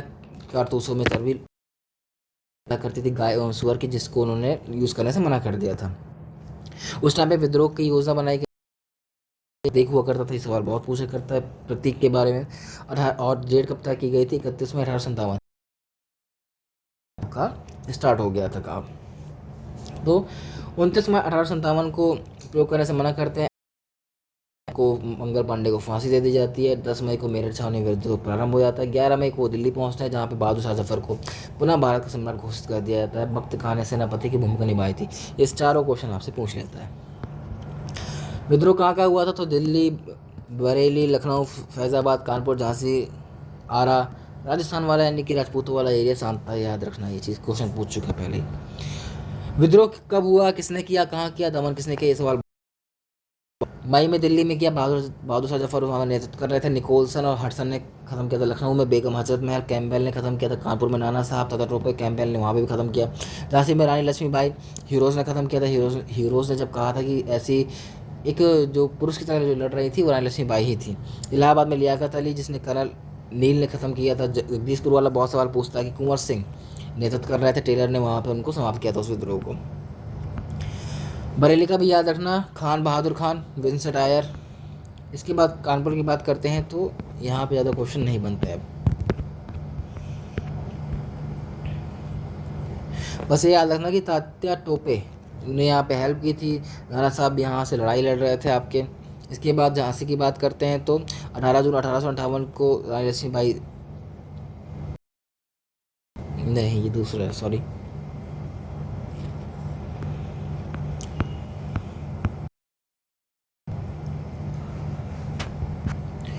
विद्रोह में इतना याद रखना कि विद्रोह कब हुआ था, किसने किया और जो है दमन किसने किया। सीधे बात करते हैं इस 1857 समय के कुछ बेसिक क्वेश्चन बन। गवर्नर जनरल कौन थे आपके, और मुगल बादशाह कौन थे? तो आपके पामस्टन, कैनिंग और जफरदुती, ये क्रमशः थे वहाँ पर। और उस टाइम पे तो खाना कार्यकालय मेरठ था। ये सब रैंडम क्वेश्चन आते रहते हैं आए दिन। नहीं लिया था तो ग्वालियर के सिंधिया राजा, इंदौर के होरका सिख, कश्मीर के राजा ने सहयोग नहीं किया था। और 57 की गई थी, सवाल बहुत पूछता है। 1858 में रॉयल कमीशन की स्थापना की गई थी, ये भी बहुत पूछता है। सेना में पुनर्गठन के लिए 2:1 होना जरूरी है, ये भी कहा गया था। 1857 के लिए कई लोगों ने कई विचार दिए थे। पूर्ता सिपाही विद्रोह वाले कौन थे? तो जॉन लॉरेंस, सीले, सैयद अहमद खान ने बोला था। यह स्वतंत्रता संग्राम था। बोलने वाले कौन? विद्रोह था तो अशोक मेहता ने बोला था। अंग्रेजों के विरुद्ध हिंदू मुस्लिम षड्यंत्र था। बोलने वाले डब्ल्यू टेलर थे इसमें। ईसाइयों के विरुद्ध धर्म युद्ध था तो LR रीज ने बोला था। सभ्यता एवं TR होम्स ने। सुनियोजित स्वतंत्रता संग्राम VR सावरकर। राष्ट्रीय क्रांति का दर्जा का विरोध सैनिक विद्रोह था, जिसका तात्कालिक कारण चर्बीयुक्त कारतूस था, तो रॉबर्टसन ने वो कहा था। प्रथम स्वतंत्रता संग्राम न प्रथम, न राष्ट्रीय, ना ही स्वतंत्रता संग्राम था, कहने वाले थे RC मजूमदार। ये कुछ कथन है, ट्रिक जिसको बता रखी उसको पता है, आराम से याद करें ना, क्वेश्चन पूछता रहता है। समाचार पत्रों की बात करते हैं तो कौन सा था तो Bengal Gazette James Augustus Hicky ने स्टार्ट किया था। प्रिंटिंग प्रेस किसने लाया? पुर्तगाली लाया था 1556 में गोवा में। प्रथम किसी भारतीय द्वारा अंग्रेजी में निकाला था, वो भी आपका बंगाल गजट ही था। लेकिन जो पहला हिंदी समाचार पत्र था वो है आपका उद्दंत मार्तंड, कलकत्ता से निकाला गया था पंडित जुगल किशोर द्वारा। बायोग्राफी की बात करते हैं तो राजा राम मोहन राय के पेपर की बात करते हैं, अखबारों की बात करते हैं, न्यूज़पेपर की बात करते हैं, उनकी मैगजीन की बात करें तो संवाद कौमुदी, मिरातुल अखबार और क्रॉनिकल्स मैगजीन, 3 फेमस हैं। आपके बाल कृष्ण भट्ट की है हिंदी की बॉम्बे क्रॉनिकल्स, अरविंदो घोष की कर्मयोगी, वंदे मातरम, मोतीलाल नेहरू की इंडिपेंडेंस, ईश्वरचंद्र विद्यासागर की है हुआ था, हिंदू पैट्रियट हरिशन मुखर्जी की है, केसी और मराठा बाल गंगाधर तिलक, जिसमें इसमें लैंग्वेज बहुत पूछता कौन गया था, गणेश शंकर विद्यार्थी प्रताप, कानपुर से सुरेंद्र नाथ बनर्जी, रफ्त गुफ्तार, जिस वॉइस ऑफ इंडिया नामक भी इन्होंने निकाला था, जिसमें रफ्त गुफ्तार लेकिन ज़्यादा फेमस है। इंडियन ओपिनियन, नव इंडिया, ये सब आपके गांधी जी द्वारा निकाले गए थे। जवाहरलाल नेहरू का नेशनल हेराल्ड है। मौलाना अबुल कलाम आज़ाद का अल हिल, लाला हरदयाल का गदर बहुत इंपॉर्टेंट है। मोहम्मद अली जौहर और शौकत अली, जिसे अली ब्रदर्स भी कहा जाता था, उन्होंने हम था। गोपाल कृष्ण गोखले ने सुधारक, एनी बेसेंट ने कॉमनवेल्थ और न्यू इंडिया नामक पत्र निकाले थे। रहता है। इसके बाद ये कुछ क्वेश्चन इनको भी देख लीजिए, हाल ही में ये भी सवाल पूछता है। कलकत्ता में मदरसा की स्थापना वॉरेन हेस्टिंग ने की थी 1781, विलियम जोन्स ने 1784 में। उसके बाद वुड डिस्पैच 1854 में, Magna carta of Indian education कहा जाता है। हंटर शिक्षा आयोग 1882 में प्राथमिक शिक्षा संबंधित था। कमीशन बहुत पूछता है 1902 में। भारतीय विश्वविद्यालय अधिनियम 1904 में। भारतीय सर्वे 1916। सैंडलर आयोग 17 से 19 तक। वर्धा योजना 44 में। हार्टंग समिति और या फिर हार्टोंग समिति 1929 में। कोठारी शिक्षा आयोग 64 से लेकर 66 तक। स्कूल चलो अभियान 2000। ये सब रैंडम क्वेश्चन है।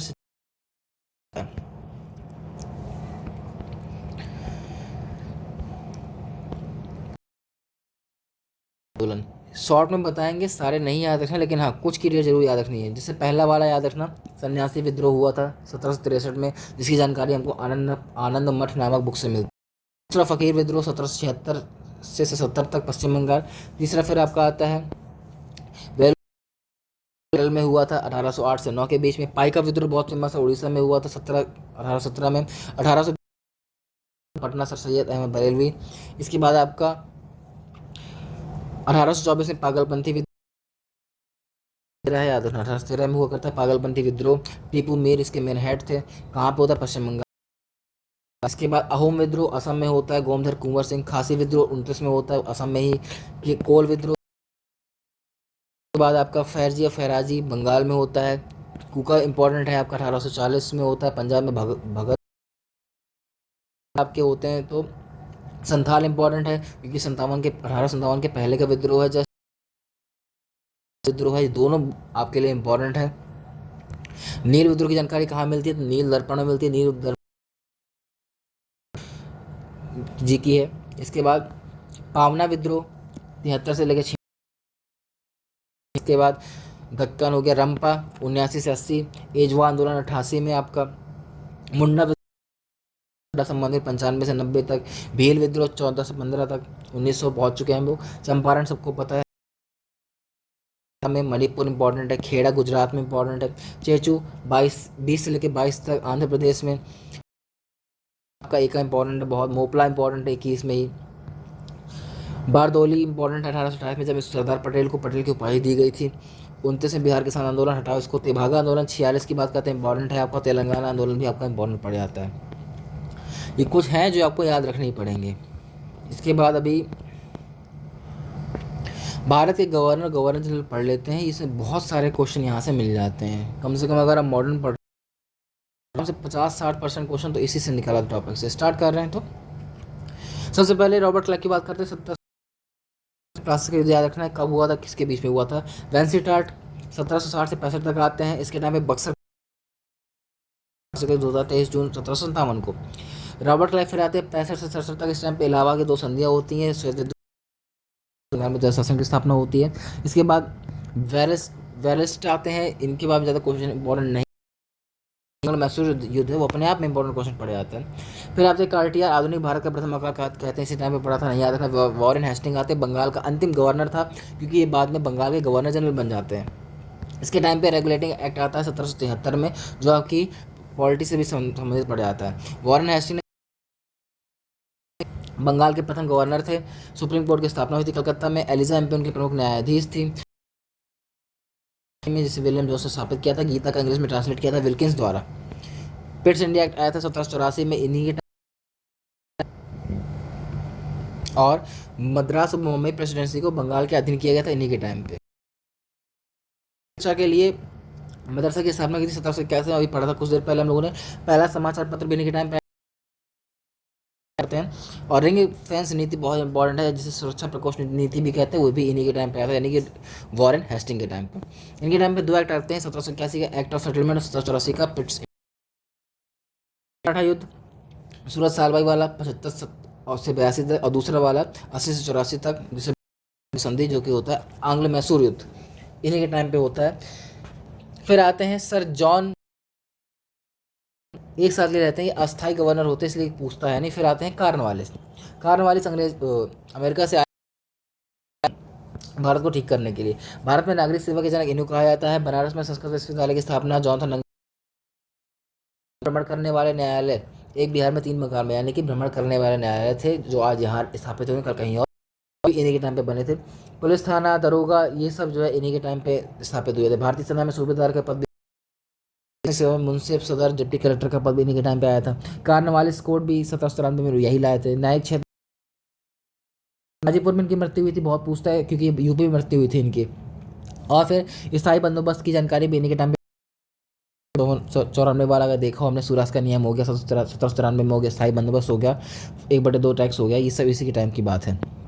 फिर 1793 में चार्टर एक्ट आता है, एक तरह से आंग्ल मैसूर युद्ध भी इन्हीं के टाइम पे होता है, जिसमें टीपू सुल्तान जो है श्रीरंगपट्टनम की संधि के साथ ये वाला समाप्त कर देता है। फिर जॉन शोर के टाइम पे एक भी शोर नहीं होता, 93 से लेकर 98 तक, यानी कि हस्तक्षेप की नीति अपनाते हैं, ज़्यादा किसी से लड़ाई झगड़ा नहीं करते हैं। इसके बाद आपके आते हैं वेलेजली। वेलेजली की सहायक संधि बहुत इंपॉर्टेंट है, इसे बार बार पूछा जाता है कि सहायक संधि कब किससे की। सबसे पहले हैदराबाद से की थी, फिर मैसूर से, फिर तंजौर से भी 1799 में। हाँ, टाइम पीरियड ही पूछता है, तो ये तो अब भ्रंश याद कर लेते हैं हम लोग। अपभ्रंश यानी कि अवध, पेशवा, भोसले, सिंधिया, 1 2 3 4, और हैदराबाद, मैसूर, तंजौर आपको याद करना पड़ता है। उसमें हैदराबाद बहुत जरूरी पड़ जाता है क्योंकि पहला वाला पड़ता है वो। इसके बाद चतुर्थ आंग्ल मैसूर युद्ध और द्वितीय आंग्ल मराठा युद्ध 1799 में आपका मैसूर होता है, जिसमें आपकी कोई संधि नहीं होती क्योंकि उसमें टीपू सुल्तान मारे जाते हैं। बाद में द्वितीय आंग्ल मराठा युद्ध होता है, जिसमें 1803 से लेकर 5 तक बेसीन और राजघाट की संधियाँ होती हैं। इसमें फोर्ट विलियम कॉलेज की स्थापना इसी के टाइम पे होती है। सर जॉर्ज वार्लो की बात करते हैं तो वार्लो के टाइम पे वेल्लोर में सिपाही विद्रोह हुआ करता है, जो बहुत पूछा करता है, 1806 की बात होती है। इसके बाद लॉर्ड मिंटो प्रथम 1807 से लेकर 1813 तक, इस टाइम पे रणजीत सिंह से अमृतसर की संधि की जाती है। कबूजा 1809 में किसके बीच में, तो ईस्ट इंडिया कंपनी और रणजीत सिंह के बीच में। भारत में ईसाई मिशनरी राइट के द्वारा शिक्षा पर 1 लाख रुपए और चाय और चीनी के साथ बस ईस्ट इंडिया कंपनी का ही एक अधिकार था। ये सवाल यहाँ से बहुत बना करते हैं। लॉर्ड हेस्टिंग की बात करते हैं, वापस से आते हैं 13 से लेकर 23 तक। तो आंग्ल नेपाल युद्ध इन्हीं के टाइम पे होता है, 14 से लेकर 16 तक। संगोली की संधि बहुत जरूरी है, बार बार पूछा रहता है संगोली। वो संगोला की संधि थी जो आपकी 1750 के बीच में हुई थी, जब पेशवा का पद ही मेन आपका हेड कर दिया गया था। पिंडारियों का दमन भी इसी टाइम पे होता है, 1717 से 1718 के बीच में। 1882 टेनेंसी एक्ट, काश्तकारी अधिनियम लाया गया था, हटाओ जिसको भी। कलकत्ता में हिंदू कॉलेज डेविड हेयर द्वारा स्थापित किया गया था, जिसमें राजा राम मोहन राय का सहयोग रहा था। सवाल पूछ लेता है आप लोगों से। मालवाड़ी और रैयतवाड़ी व्यवस्था भी इन्हीं के टाइम पे आई थी। मालवाड़ी उत्तर भारत में, रैयतवाड़ी महाराष्ट्र की जगह पे। मालवाड़ी को लाने वाले हार्ड मैकेंजी। इसके बाद आपके आते हैं एमहर्स्ट की डेट रहती है 1823 से लेकर 28 तक, बहुत कम पूछा करता है। प्रथम आंग्ल वर्मा युद्ध पूछ लेता है, 24 से लेकर 26 तक रहता है, जिसमें यानडूब की संधि होती है। यानडूब विलियम बेंटिंग 1828 से लेकर 35 तक, इसमें 2-3 काफी क्वेश्चन है। 29 में सती प्रथा, 30 में ठगी प्रथा का दमन, 1833 में दास्ता उन्मूलन अधिनियम पारित होता है। सरकारी सेवा में योग्यता के आधार पर भर्ती की बात की जाती है, रंग जाति का भेदभाव नहीं करेंगे हम लोग।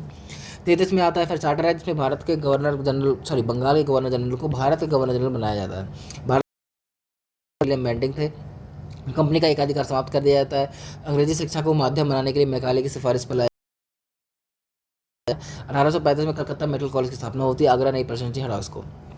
चार्ल्स मैडकॉफ की बात करते हैं तो प्रेस के मुक्तिदाता के नाम से जाना जाता है। ये आपका इंपॉर्टेंट पड़ जाता है, इसको याद रखना कि भारतीय प्रेस के मुक्तिदाता कौन है, चार्ल्स मैडकॉफ। फिर आप टैंक रोड की ग्रांड जीटी रोड से बोल देते हैं, उसकी मरम्मत कराने वाले यही थे इन्होंने। अच्छा, इनके टाइम पे त्रिपक्षीय संधि, तो त्रिपक्षीय संधि किसके बीच में होती है, रणजीत सिंह, शाह सुजा और ब्रिटिश के बीच में हुआ करती है। कब, 1836 में। इसके बाद एलन बरो आते हैं 42 से लेकर 44 तक। इनके टाइम पे दास प्रथा का उन्मूलन होता है। सबसे फेमस क्वेश्चन इस टाइम पे यही आता है। हार्डिंग, इस टाइम पे नर बलि प्रथा का समाप्त किया जाता है। इसके टाइम पे यही इंपॉर्टेंट क्वेश्चन बनता है। फिर डलहौजी के टाइम पे द्वितीय आंग्ल मराठा युद्ध होता है, इसको हटा ही दो। कोहिनूर महारानी विक्टोरिया को भेज दिया जाता है, यहाँ से ही भी हटाओ। डलहौजी की हड़प नीतियाँ। और इनकी डेट आपको याद रखनी पड़ेगी, जगह भी आती है, किस किस को कब कब हड़पा था उन्होंने। 48 में 50 में वाघाट HP में, फिर आपके 52 में उदयपुर, झांसी याद रखना है 1853 में आपका, नागपुर आपका 54 में, और फिर अवध आपका 56 में।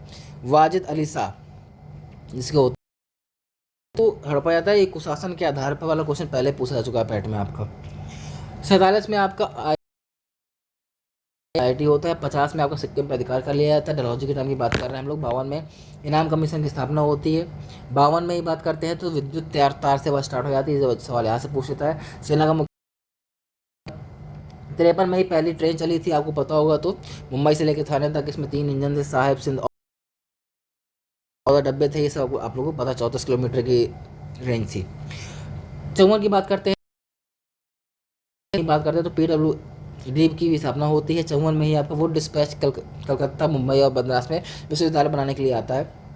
55 में सिविल सर्विसेज हेतु पहली बार प्रतियोगी परीक्षाओं की स्थापना होती है, जो कि बाद में 1922 में भारत और लंदन दोनों में कराई जा रही थी। सत्येंद्रनाथ टैगोर पहले ICS थे।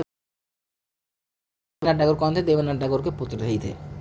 तोपखाना कलकत्ता से मेरठ बनाया गया था। 1800 पुनर्विवाह कानून भी ईश्वर चंद्र विद्यासागर भी इनके टाइम पे नहीं लाए थे, वो कैनिंग के टाइम पे लाए थे, लेकिन टाइम सेम था 1856। कैनिंग की बात करते हैं तो 1856 में आते हैं। भारत के अंतिम गवर्नर जनरल थे, क्योंकि इसके बाद जो है वायसराय का पद आ गया था, इसलिए भारत के प्रथम वायसराय भी कैनिंग ही थे।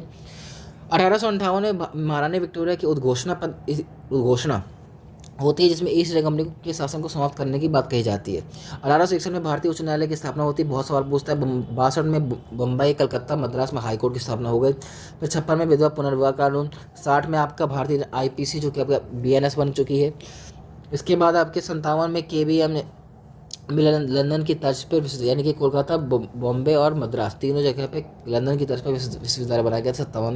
57 में 1861 की बात करते हैं तो भारत परिषद अधिनियम आया करता है इस टाइम पे। धर्म परिवर्तन पे किसी व्यक्ति का, ये हटाओ यहाँ से। महालेखा परीक्षक बहुत पूछता है का पद कब सृजन किया गया? 1858 में, जिसे बाद में स्वतंत्रता के बाद CAG के नाम से जाना जाता है। Article number 148। मुगल सम्राट के पद समाप्त किया 1858 में। और फिर 61 की बात करते हैं तो पुरातत्व विभाग सर्वेक्षण की स्थापना होती है अलेक्जेंडर कनिंघम के द्वारा। एल्गिन की बात करते हैं तो इस टाइम पे ज़्यादा इंपॉर्टेंट नहीं है। फिर सर जॉन लॉरेंस आते हैं, इसके टाइम पे ज़्यादा इंपॉर्टेंट कुछ नहीं है।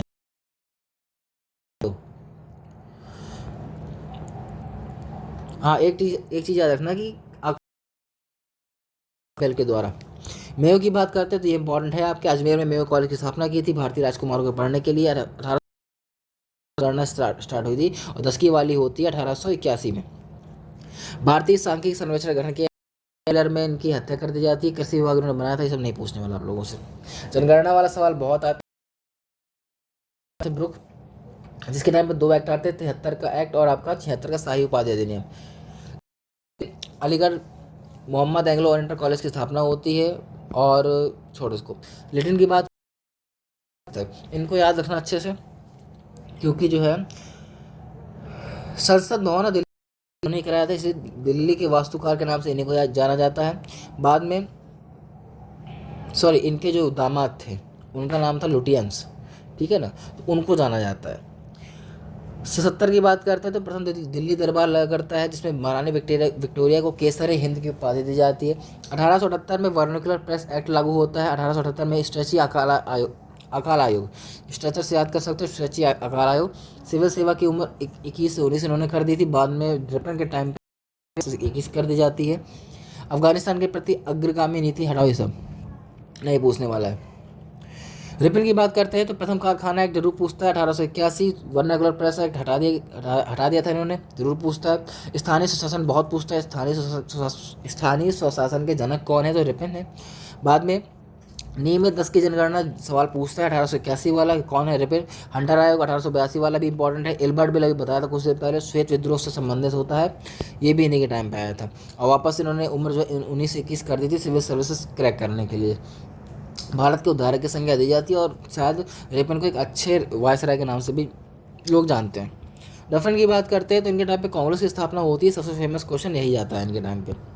और इलाहाबाद विश्वविद्यालय की स्थापना भी विलियम वेयोर ने की थी इन्हीं के टाइम पे 1887 में। फिर आते हैं लैंसडाउन, सेकेंड कारखाना अधिनियम 1891, ठीक है। पहला वाला आता है 1881 में, दूसरा वाला आता है 1800 आपको डूरांड रेखा अफगानिस्तान इंडिया के बीच में इसी के टाइम पे खींची गई थी। तिलक द्वारा गणपति त्योहार भी इन्हीं के टाइम पे स्टार्ट हुआ। 92 का भारत परिषद अधिनियम भी इन्हीं के टाइम पे आया था। एल्गिन द्वितीय की बात करते हैं तो मुंडा विद्रोह इन्हीं के टाइम पे हुआ था। तिलक ने तो अभी ये नहीं याद रखना कि इनके टाइम पे क्या हुआ था, मेन चीज़ ये याद रखना कि ये क्या हो रहा है इस टाइम पे, ज़्यादा जरूरी पड़ रहा है। करजन के टाइम की बात करते हैं तो सीधे डेट याद रखना कि क्या हुआ था, कब हुआ था। तो 1901 में सिंचाई आयोग, 1900 में, 1902 में पुलिस आयोग, 1902 में विश्वविद्यालय आयोग जो कि रेलवे आयोग के नाम से भी जाना जाता है। फ्रेजर आयोग पुलिस आयोग था। फिर 1904 में भारतीय विश्वविद्यालय अधिनियम पारित हुआ। भारतीय पुरातत्व विभाग बहुत पूछा करता है।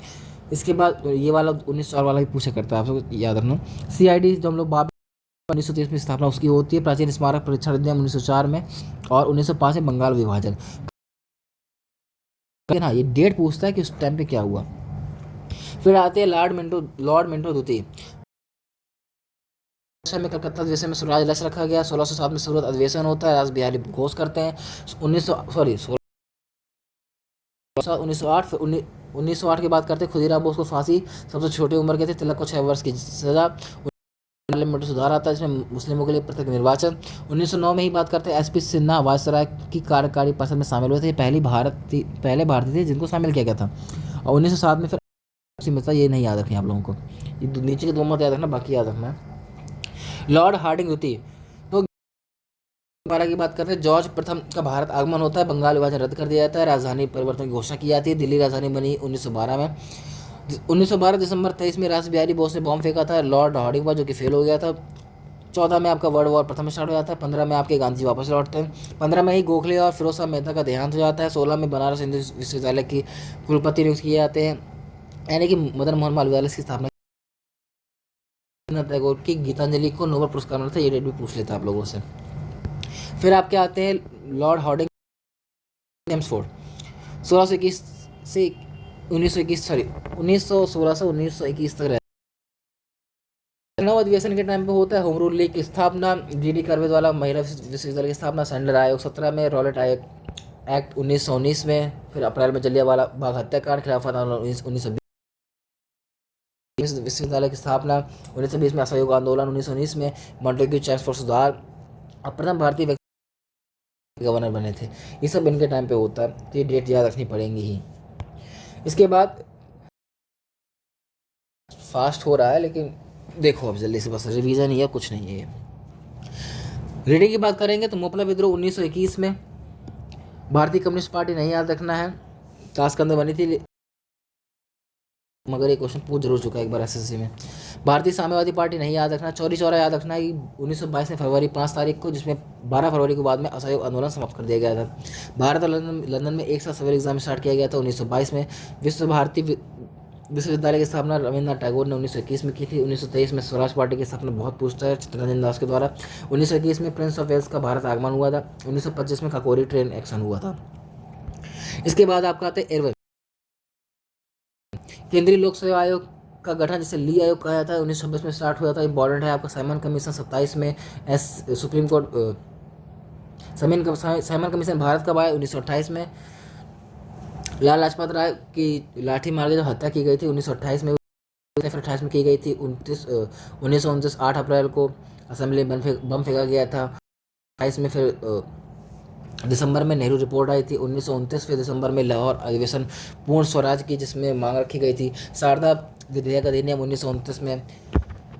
1929 में ये आपका जतिन दास ने भूख हड़ताल की थी। 1930 की बात करते हैं, फिर दांडी मार्च होता है। 1930 में प्रथम गोलमेज सम्मेलन। 1931 में मार्च 5 को गांधी इरविन पैक्ट होता है। 1929 में imperial council of agriculture research की स्थापना होती है। ये नहीं पूछेगा किसके टाइम, अब सीधे डेट पूछता कब हुआ था, और हाँ याद करना ही पड़ेगा। वेलिंगटन की बात करते हैं 31-36 तक। तो प्रति गोलमेज सम्मेलन, सांप्रदायिक पंचांग, पूना समझौता, भारत सरकार अधिनियम और रहमत अली द्वारा पाकिस्तान सॉरी शब्द इसी के टाइम पे दिया गया था। ललित गोप की बात करते हैं तो प्रांतीय चुनाव में कांग्रेस का इस्तीफा। 38 में हरिपुरा अधिवेशन। 39 में त्रिपुरा अधिवेशन। 39 में ही फॉरवर्ड ब्लॉक की स्थापना। 40 में अगस्त प्रस्ताव। 40 में व्यक्तिगत सविनय आंदोलन। 41 में टैगोर की मृत्यु हुई थी। 42 में क्रिप्स मिशन। 42 में भारत छोड़ो आंदोलन। पाकिस्तान की मांग। 40 में। 37 में फैजपुरा अधिवेशन। 38 में हिंदू 39 में विश्व युद्ध स्टार्ट हो जाता है। बाद में 43 में सिंगापुर में आज़ाद हिंद फौज क्रम से चलता है फिर हर साल। लेवल की बात करते हैं तो 46 में कैबिनेट मिशन, 45 में शिमला समझौता, कराची अधिवेशन, 46 में प्रत्यक्ष कार्रवाई दिवस 16 अगस्त को मनाया करते हैं। 47 में क्लीमेट एक्ट की घोषणा, अंतिम सरकार विद्रोह 46 में होता है, ये भी बहुत पूछता है। माउंटबेटन आखिरी वायसराय होते हैं 3 जून 47 जून को वो 4 जुलाई को ब्रिटिश संसद में भारतीय स्वतंत्रता विधेयक लाया जाता है। 18 जुलाई को वो पारित हो जाता है। 15 अगस्त को जो है हम लोग फिर आज़ाद हो जाते हैं और स्वतंत्र भारत के प्रथम भारतीय गवर्नर जनरल सी इसके बाद से ये पद ही समाप्त कर दिया जाता है। मेरा मानना ये कि अगर आपने सिर्फ वायसराय वाला गवर्नर जनरल वायसराय वाला चैप्टर कहीं से ही पढ़ते, लूसेंट से पढ़ो, खान सर की बुक से पढ़ो, या फिर उत्कर्ष की बुक से पढ़ो, या कोई भी बुक से आप पढ़ो, सिर्फ गवर्नर जनरल वायसराय वाला, तो उससे ही आप लोगों को लगभग बहुत सारी मॉडर्न हिस्ट्री क्लियर हो जाती है। ठीक है, हमारा अब लास्ट एक ही चैप्टर बचा है जो कि इसमें आने वाला है आपके पेट वाले में, वो है आपका भारतीय राष्ट्रीय आंदोलन। स्वाधीनता आंदोलन के प्रारंभिक वर्ष, स्वदेशी और सविनय अवज्ञा आंदोलन, क्रांतिकारी आंदोलन और विधायी संशोधन विधेयक। 1935 वाले से इतने बुरे क्वेश्चन पिछले कुछ सालों पूछे गए तो पढ़ने का मन नहीं करता। भारत छोड़ो आंदोलन, आज़ाद हिंद फौज और नेताजी सुभाष चंद्र बोस, इनके बारे में पढ़ेंगे तो उससे अच्छा है कि पूरे बार रिवीजन ही मार लें, ज़्यादा बेटर है। ज़्यादा टाइम नहीं लगेगा, मेरे ख्याल से आधे घंटे में ये पूरा हो जाना चाहिए। ठीक है, लास्ट बचा हुआ है, इसको भी आप देख लो। तो हम लोग स्टार्ट कर रहे हैं 85 से लेकर 47 तक। ठीक है, कांग्रेस के बारे में पढ़ेंगे, उग्रवाद के बारे में पढ़ेंगे, क्रांतिकारी आंदोलन पढ़ेंगे, गांधी के बारे में पढ़ेंगे, गांधी जी के बारे में, फिर उसमें आपकी खूब सारी उन सब के बारे में हम लोग पढ़ते रहेंगे इसमें। ठीक है, शुरू कर रहे हैं।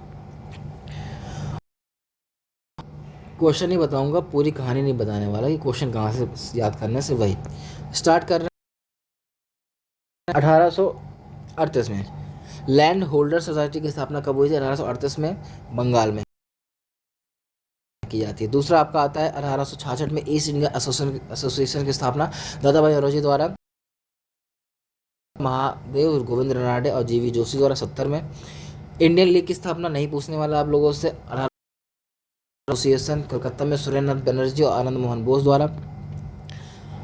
उसके बाद मद्रास दक्कन एजुकेशन सोसाइटी, बाल गंगाधर तिलक पूछने वाला है आपसे।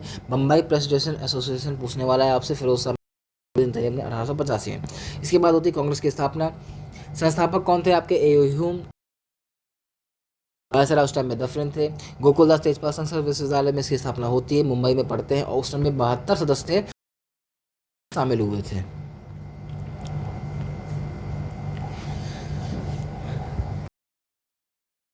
ही इनके सचिव थे, हर्मिट ऑफ शिमला के नाम से जाना जाता है। भारत में पक्षी विज्ञान के जनक भी ए ह्यूम को ही कहा जाता है। 1884 की बात करते हैं तो भारतीय राष्ट्रीय पहले सभा कहा जाता है, बाद में 85 में उस सभा को दिया जाता है जिसे बोला दादा भाई नौरोजी के सुझाव से। इसलिए हम लोग बोलते हैं कि स्थापना कब होती है कांग्रेस की? 1885 में। ठीक है, कई संज्ञा दी गई है। सुरक्षा कपाट की संज्ञा किसने दी है? तो डफरिन के सुझाव पर ए ह्यूम ने कांग्रेस की स्थापना की थी, सुरक्षा कपाट के रूप में कहा जाता है ऐसा। डफरिन ने ही ये जनता के उस अल्पसंख्यक वर्ग का प्रतिनिधित्व करता है जिसकी संख्या सूक्ष्म है। इस तरह के कथन है, कुछ देखने पड़ेंगे। यदि वर्ष में हम एक बार मेढक की तरह टर्राएंगे तो कुछ नहीं मिलेगा, ये आपको तिलक ने कहा था। कांग्रेस को गंदी चीज़, देशद्रोही संगठन, या फिर कांग्रेस अपनी मौत की घड़ियां गिन रही है, इस तरह के कथन कर्जन ने कहा था। 3 दिनों का तमाशा कहने वाले अश्विन कुमार दत्त थे। भीख मांगने वाली संस्था बहुत पूछा करता है, अरविंदो घोष। कांग्रेस के लिए तड़ित चालक का सिद्धांत गोपाल कृष्ण गोखले, यानी कि जी शॉर्ट में बोल देंगे, इन्होंने दिया था। लाला लाजपत राय, इन्होंने भी काफ़ी बात कही थी इनके लिए। खैर सीधे आते हैं मेन में, तो आरसी दत्त ने अभी हम लोगों ने देखा था, लिखी थी भारतीय सुधार समिति की स्थापना दादा भाई नौरोजी ने की थी। उसके बाद और नीचे आते हैं तो इसके अधिवेशन याद रखने आपसे, जितने लिखे हैं इसमें उतने ही याद रखने पड़ेंगे। 85 में व्योमेश चंद्र बनर्जी मुंबई में होता है, कोलकाता में। मैप बनाओ भारत का हल्का सा, तो पहला मुंबई में, फिर दूसरा कोलकाता, चौथा लखनऊ में, पांचवा फिर मुंबई में, फिर आपका छठवां कलकत्ता में। कैसे? पहला, दूसरा, तीसरा, चौथा, पांचवा, छठवां, इस तरह से क्रम चलता है। तो मुंबई, कलकत्ता, मद्रास, कलकत्ता, बाद में वो चलता रहता है रिपीट टेलीकास्ट पे। तो व्योमेश बनर्जी पहले थे इनके जिसमें प्रतिनिधि ने भाग लिया था। दूसरे आपके दादा भाई नौरोजी, तीसरे बदरुद्दीन तैयब जो कि पहले मुस्लिम अध्यक्ष थे, चौथे जॉर्ज यूले इलाहाबाद में प्रथम अंग्रेजी अध्यक्ष। फिर आपके आते हैं विलियम वेबर्टन जहाँ पर प्रथम बार महिलाओं ने भाग लिया था। फिर फिरोज शाह मेहता, उसके बाद रहीमतुल्लाह सयानी जिसे बोल मातरम पहली बार इस अधिवेशन में गाया गया था कलकत्ता में। याद रखना कलकत्ता में ही पहले वंदे मातरम, कलकत्ता अधिवेशन में ही पहले जनगण गाए गए थे। ठीक है। रमेश चंद्र दत्त लखनऊ अधिवेशन जिसमें इकोनॉमिक हिस्ट्री ऑफ इंडिया इन्होंने लिखी थी। 5 में बनारस अधिवेशन होता है। लाला लाजपत राय सत्याग्रह का सुझाव देते हैं। दादा भाई नौरोजी 1906 किया था पहली बार। रास बिहारी बोस 1707 में सूरत में गरम दल और नरम दल में कांग्रेस विभाजित हो जाती है। उसके बाद आपके आते हैं विशन नारायण धर 1911 कलकत्ता में ही जन गण गान गाया जाता है जो कि रविंद्रनाथ टैगोर द्वारा लिखा जाता है। इसके बाद 1916 में अंबिका चरण मजूमदार लखनऊ में होता है। गरम दल और नरम दल वापस से एक हो जाते हैं। इसके बाद आपके आते हैं 1917 में एनी बेसेंट कलकत्ता में प्रथम महिला अध्यक्ष जिसमें झंडे को यानी कि राष्ट्रीय ध्वज को फहराया गया था। उसके बाद 1920 में स्पेशल अधिवेशन होता है जलियांवाला कांड के उपलक्ष्य में कलकत्ता में। फिर विजय राघवाचारी नागपुर में, हकीम बाद में होता है जब क्योंकि ये वाला सवाल बहुत पूछता है। 1921 में हकीम अजमल खान ने किया था क्योंकि उस टाइम पे सीआर दास को करना था, लेकिन सीआर दास जेल में होने के कारण हकीम अजमल खान को दिया था। इसके बाद चित्तरंजन दास वापस आते हैं 1922 में, तो ये गया में अपना अधिवेशन करते हैं। बाद में चित्तरंजन दास 1923 में स्वराज पार्टी की स्थापना करते हैं। अबुल अध्यक्ष थे काकीनाडा 1923 में। 24 में महात्मा गांधी इकलौते अधिवेशन की अध्यक्षता की थी। कर्नाटक में पड़ता है प्रथम और अंतिम बार। इसके पहले 1901 में एक बार ये शामिल जरूर हुए थे। सरोजिनी नायडू प्रथम भारतीय महिला अध्यक्ष, वो सिर्फ महिला थी, भारतीय नहीं थी, लेकिन ये प्रथम भारतीय कानपुर यहीं पे आपके। जवाहरलाल नेहरू लाहौर पूर्ण स्वराज की मांग की थी 1929 में। 31 में सरदार पटेल ने किया था। कराची में मौलिक अधिकार का प्रस्ताव रखा था। जवाहरलाल नेहरू फैजपुर अधिवेशन गांव में प्रथम अधिवेशन होता है जो कि फैजपुर महाराष्ट्र पड़ता है। हरिपुरा 1939 में सुभाष चंद्र बोस ने त्रिपुरा अधिवेशन दोनों ने किया था। बाद में क्या होता है कि इसमें के लिए मतदान होते हैं, बोस जीत जाते हैं, लेकिन बाद में बोस त्याग देते हैं अपना। इस सवाल पिछली बार पैटर्न पूछा जा चुका है, पहले वाले में ही पूछा था जहाँ तक। 1940 से 45 तक फिर अबुल कलाम आज़ाद ही रहते हैं। राम जेबी कृपलानी 46 में रहते हैं, नहीं पूछने वाला। बाद में स्वतंत्रता के बाद जो होता है 1948 में पट्टाभी सीतारमैया। इसके बाद बात करते हैं उग्रवाद की, तो उसमें क्वेश्चन कहाँ से बनते हैं। तो उग्रवाद को 93 में गणपति महोत्सव, 94 में शिवाजी महोत्सव, स्वराज स्वदेशी बहिष्कार का नारा इन्होंने दिया था। केसीओ मराठा इनके 2 फेमस पत्र है। केसरी मराठी भाषा में, मराठा इंग्लिश भाषा में। ये बुक हमेशा ये हमेशा लैंग्वेज याद रखना। और गीता रहस्य भी इन्हीं की है, किसकी, तिलक की। स्वतंत्रता हमारे जीवन का उद्देश्य है, ये आपके अरविंद घोष ने कहा था। सारी हिंदू प्रणाली पश्चिम सभ्यता से बरकरार है, एनी बेसेंट ने कहा था, हटाओ इसको। क्रांतिकारी आंदोलन की बात करते हैं तो चापेकर बंधुओं ने रैंड और एम्स की हत्या कर दी थी क्योंकि वहाँ पे महाराष्ट्र में प्लेग फैला हुआ था। उसके परिप्रेक्ष्य में जिसमें तिलक को बाद में 18 महीने की जेल होती है भड़काऊ भाषण देने के लिए। इसके बाद बात करते हैं तो अभिनव भारत की। 1919 में एक मित्र मेला की स्थापना करने वाले 3 थे, विनायक, गणेश नारायण, दामोदर सावरकर, तीनों भाई थे। बाद में वही 1904 में आपके अभिनव भारत समाज की स्थापना हो जाती है। ये सवाल यहाँ से पूछता था, दूसरा वाला। ठीक। इसके बाद इन्हीं की एक बुक है वीर सावरकर 1857। ये बुक बाद में भी लिखी हुई है, देख लेना एक बार उनको। इन्होंने एक बुक, इन्हीं की बुक है, पूछा जा चुका इसके बारे में। बाद में जब ये वापस आते हैं लंदन तो यहाँ पर 2-3 कांड हो जाते हैं, मतलब उसका प्रभाव पड़ता है जब लोगों पर, तो कुछ अंग्रेजों से बदला ले सकते हैं, कह सकते हो ऐसा कि अंग्रेजों से बदला लेते हैं। जिसमें होता है मदन लाल ढींगरा 1909 में, और 1909 में अनंत लक्ष्मण कन्हेरे दोनों हत्या कर देते हैं विलियम जैक्सन की, जिसमें जो है एमटी जैक्सन में के खिलाफ एक विनायक दामोदर सावरकर केस चलता है जिसमें इनको आजीवन कारावास हो जाता है। और मदन लाल ढींगरा को तो मार ही दिया जाता है पहले ही। अनुशीलन समिति की स्थापना 1902 में होती है। करने वाले कौन थे, तो प्रेम मित्रा के नाम से जाना जाता है इनको। युगांतर की थी, ये याद रखना है। बाद में हेमचंद दास यहाँ पे आते हैं, बॉम्ब बना के सीख के प्रयास किया जाता है बॉम्ब डालने का लोगों के ऊपर, मतलब अंग्रेजों अफसर के ऊपर, लेकिन सब फेल रहते हैं। बाद में तीसरा वाला के ऊपर, तो किंग्स फोर्ट के ऊपर बॉम्ब फोड़ने वाले कौन थे? प्रफुल्ल चाकी, खुदीराम बोस, लेकिन उसमें किंग्स फोर्ट बच के जो है वो खुद को गोली मार लेते हैं। खुदीराम बोस को सबसे कम उम्र में फांसी की सजा होती है, जिसमें प्रथम शहीद। इसके बाद मानिक टाला गार्डन हाउस नाम से जो है ये एक केस भी कहते हैं। इसमें आपके अरविंदो घोष की पैरवी किसने की थी? सी.आर. दास ने की थी। यहाँ से क्वेश्चन दूसरा ये बन जाता है। रास बिहारी बोस ने फिर लॉर्ड हार्डिंग पे बम फेंका, वो भी फेल हो गया, तो बाद में रास बिहारी बोस यहाँ से जापान चले जाते हैं, बाद में चंद्र बोस से। भारत के बाहर पहली बार झंडा किस फहराया था? स्टुटगार्ट जर्मनी फहराया था। ठीक है, सवाल यहीं से आया था सीधे। इसके बाद स्थापना किसने की थी? लाला हरदयाल ने। सुवर्ण सिंह भाखड़ा ने भी की थी, लेकिन लाला हरदयाल का नाम बहुत आता है। यहाँ पे इन्होंने गदर पत्रिका भी मराठी, अंग्रेजी और पश्तो अफगानी भाषा में भी थी। मदर ऑफ इंडियन रेवोल्यूशन के नाम से भी भीकाजी की बात चल रही है, हल्का सा डेट याद रखना। इसके बाद बंगाल विभाजन की बात करते हैं। ठीक, अब हम लोग का टेम्परेचर स्टार्ट हो चुका बात करेंगे, और जब तक भारत आज़ाद नहीं होगा तब तक इसको खींचेंगे, और अभी ख़त्म करेंगे 1 घंटे। रिवीजन है, बस सुनते रहो, मोस्टली लोगों ने पढ़ रखा है, उसी के लिए है बस ये। 1905 की बात करते हैं बंगाल विभाजन की, तो इस टाइम पे स्वदेशी आंदोलन 7 अगस्त को स्वदेशी बहिष्कार आंदोलन स्टार्ट हुआ, जिसे बंग भंग का कारण माना जाता है। 16 अक्टूबर को था शोक दिवस भी मनाया गया। 16 अक्टूबर को मनाने वाले कौन थे? रविन्द्रनाथ टैगोर। रक्षाबंधन दिवस भी मनाया गया था 16 अक्टूबर को। डेट कुछ याद रखनी पड़ेंगी आपको इसमें।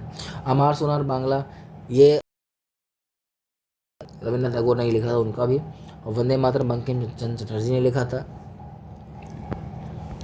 इसके बाद दिल्ली में यानी कि उत्तर भारत में इस वजह का नेतृत्व किसने किया था? सर सैयद हैदर रजा ने। और मद्रास में करने वाले थे चिदम्बरम पिल्लई। बंगाल के लेफ्टिनेंट गवर्नर, ब्रिटिश पत्रकार, ये बहुत सवाल कम पूछता है, लेकिन पेट का भरोसा नहीं, तो एक बार देख लेना। सर एंड्रूज फ्रेजर, ब्रिटिश पत्रकार S.W. नेविल्सन ने स्वदेशी आंदोलन का पूरा बोल लिया था, छापा था उसके बारे में। 1906 में बात करते हैं, तो अब देखो बंगाल विभाजन हो जाता है 6 में। इसमें फेमस क्या होता है? दादा भाई नौरोजी को बनाया जाता है। ये अपने स्वराज शब्द का उल्लेख करते हैं, मेन चीज़।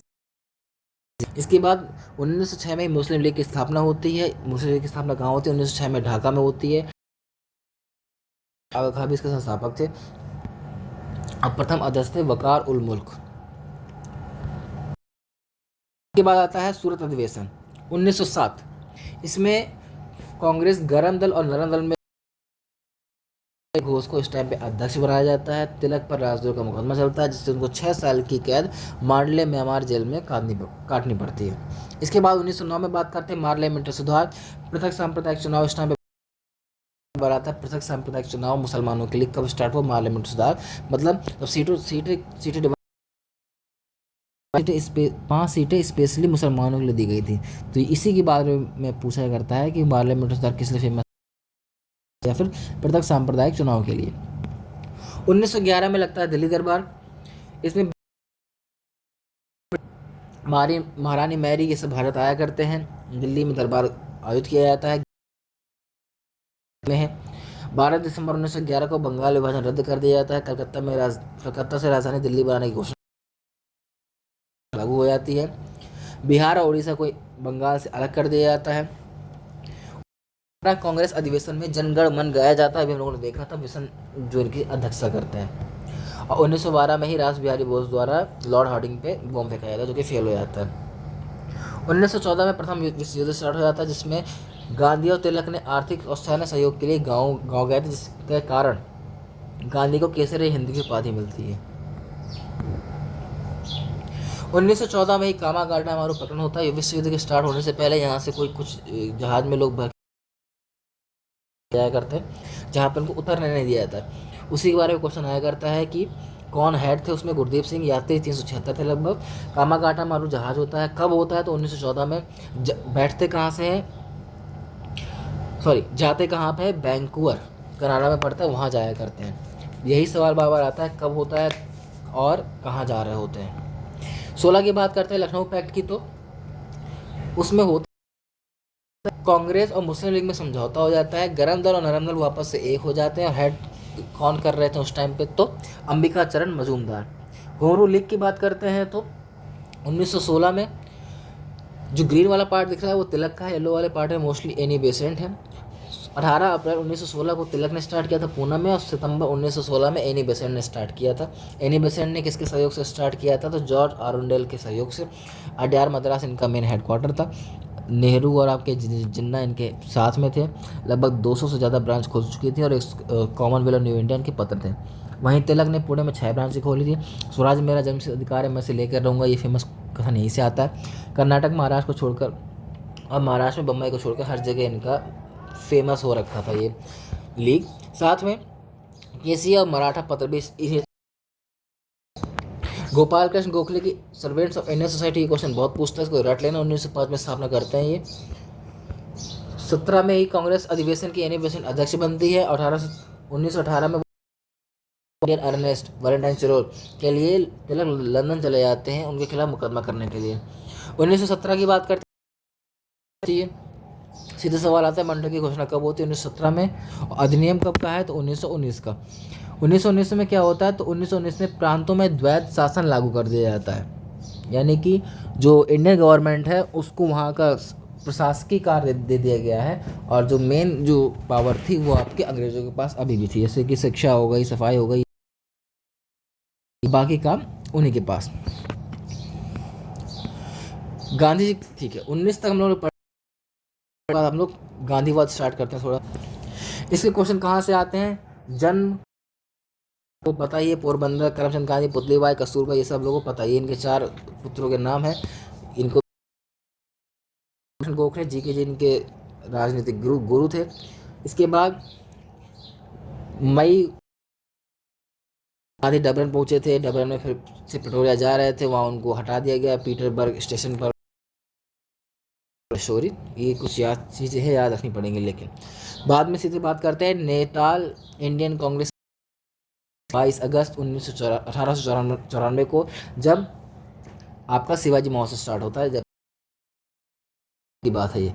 नैनीताल इंडियन कांग्रेस की स्थापना भी उसी टाइम पे होती है। अफ्रीका में इन्होंने इंडियन ओपिनियन नामक एक पत्र। फिनिक्स आश्रम की स्थापना कब हुई थी? तो 1904 में डरबन में इन्होंने ही की थी। इसके बाद सत्याग्रह को 1908 में, ये पीसीएस में क्वेश्चन आ चुका है। इसके बाद सत्याग्रह का प्रयोग भी सबसे पहले उन्होंने अफ्रीका में ही किया था। टॉलस्टॉय फर्म की स्थापना भी इन्होंने 1910 में साउथ अफ्रीका में ही की थी।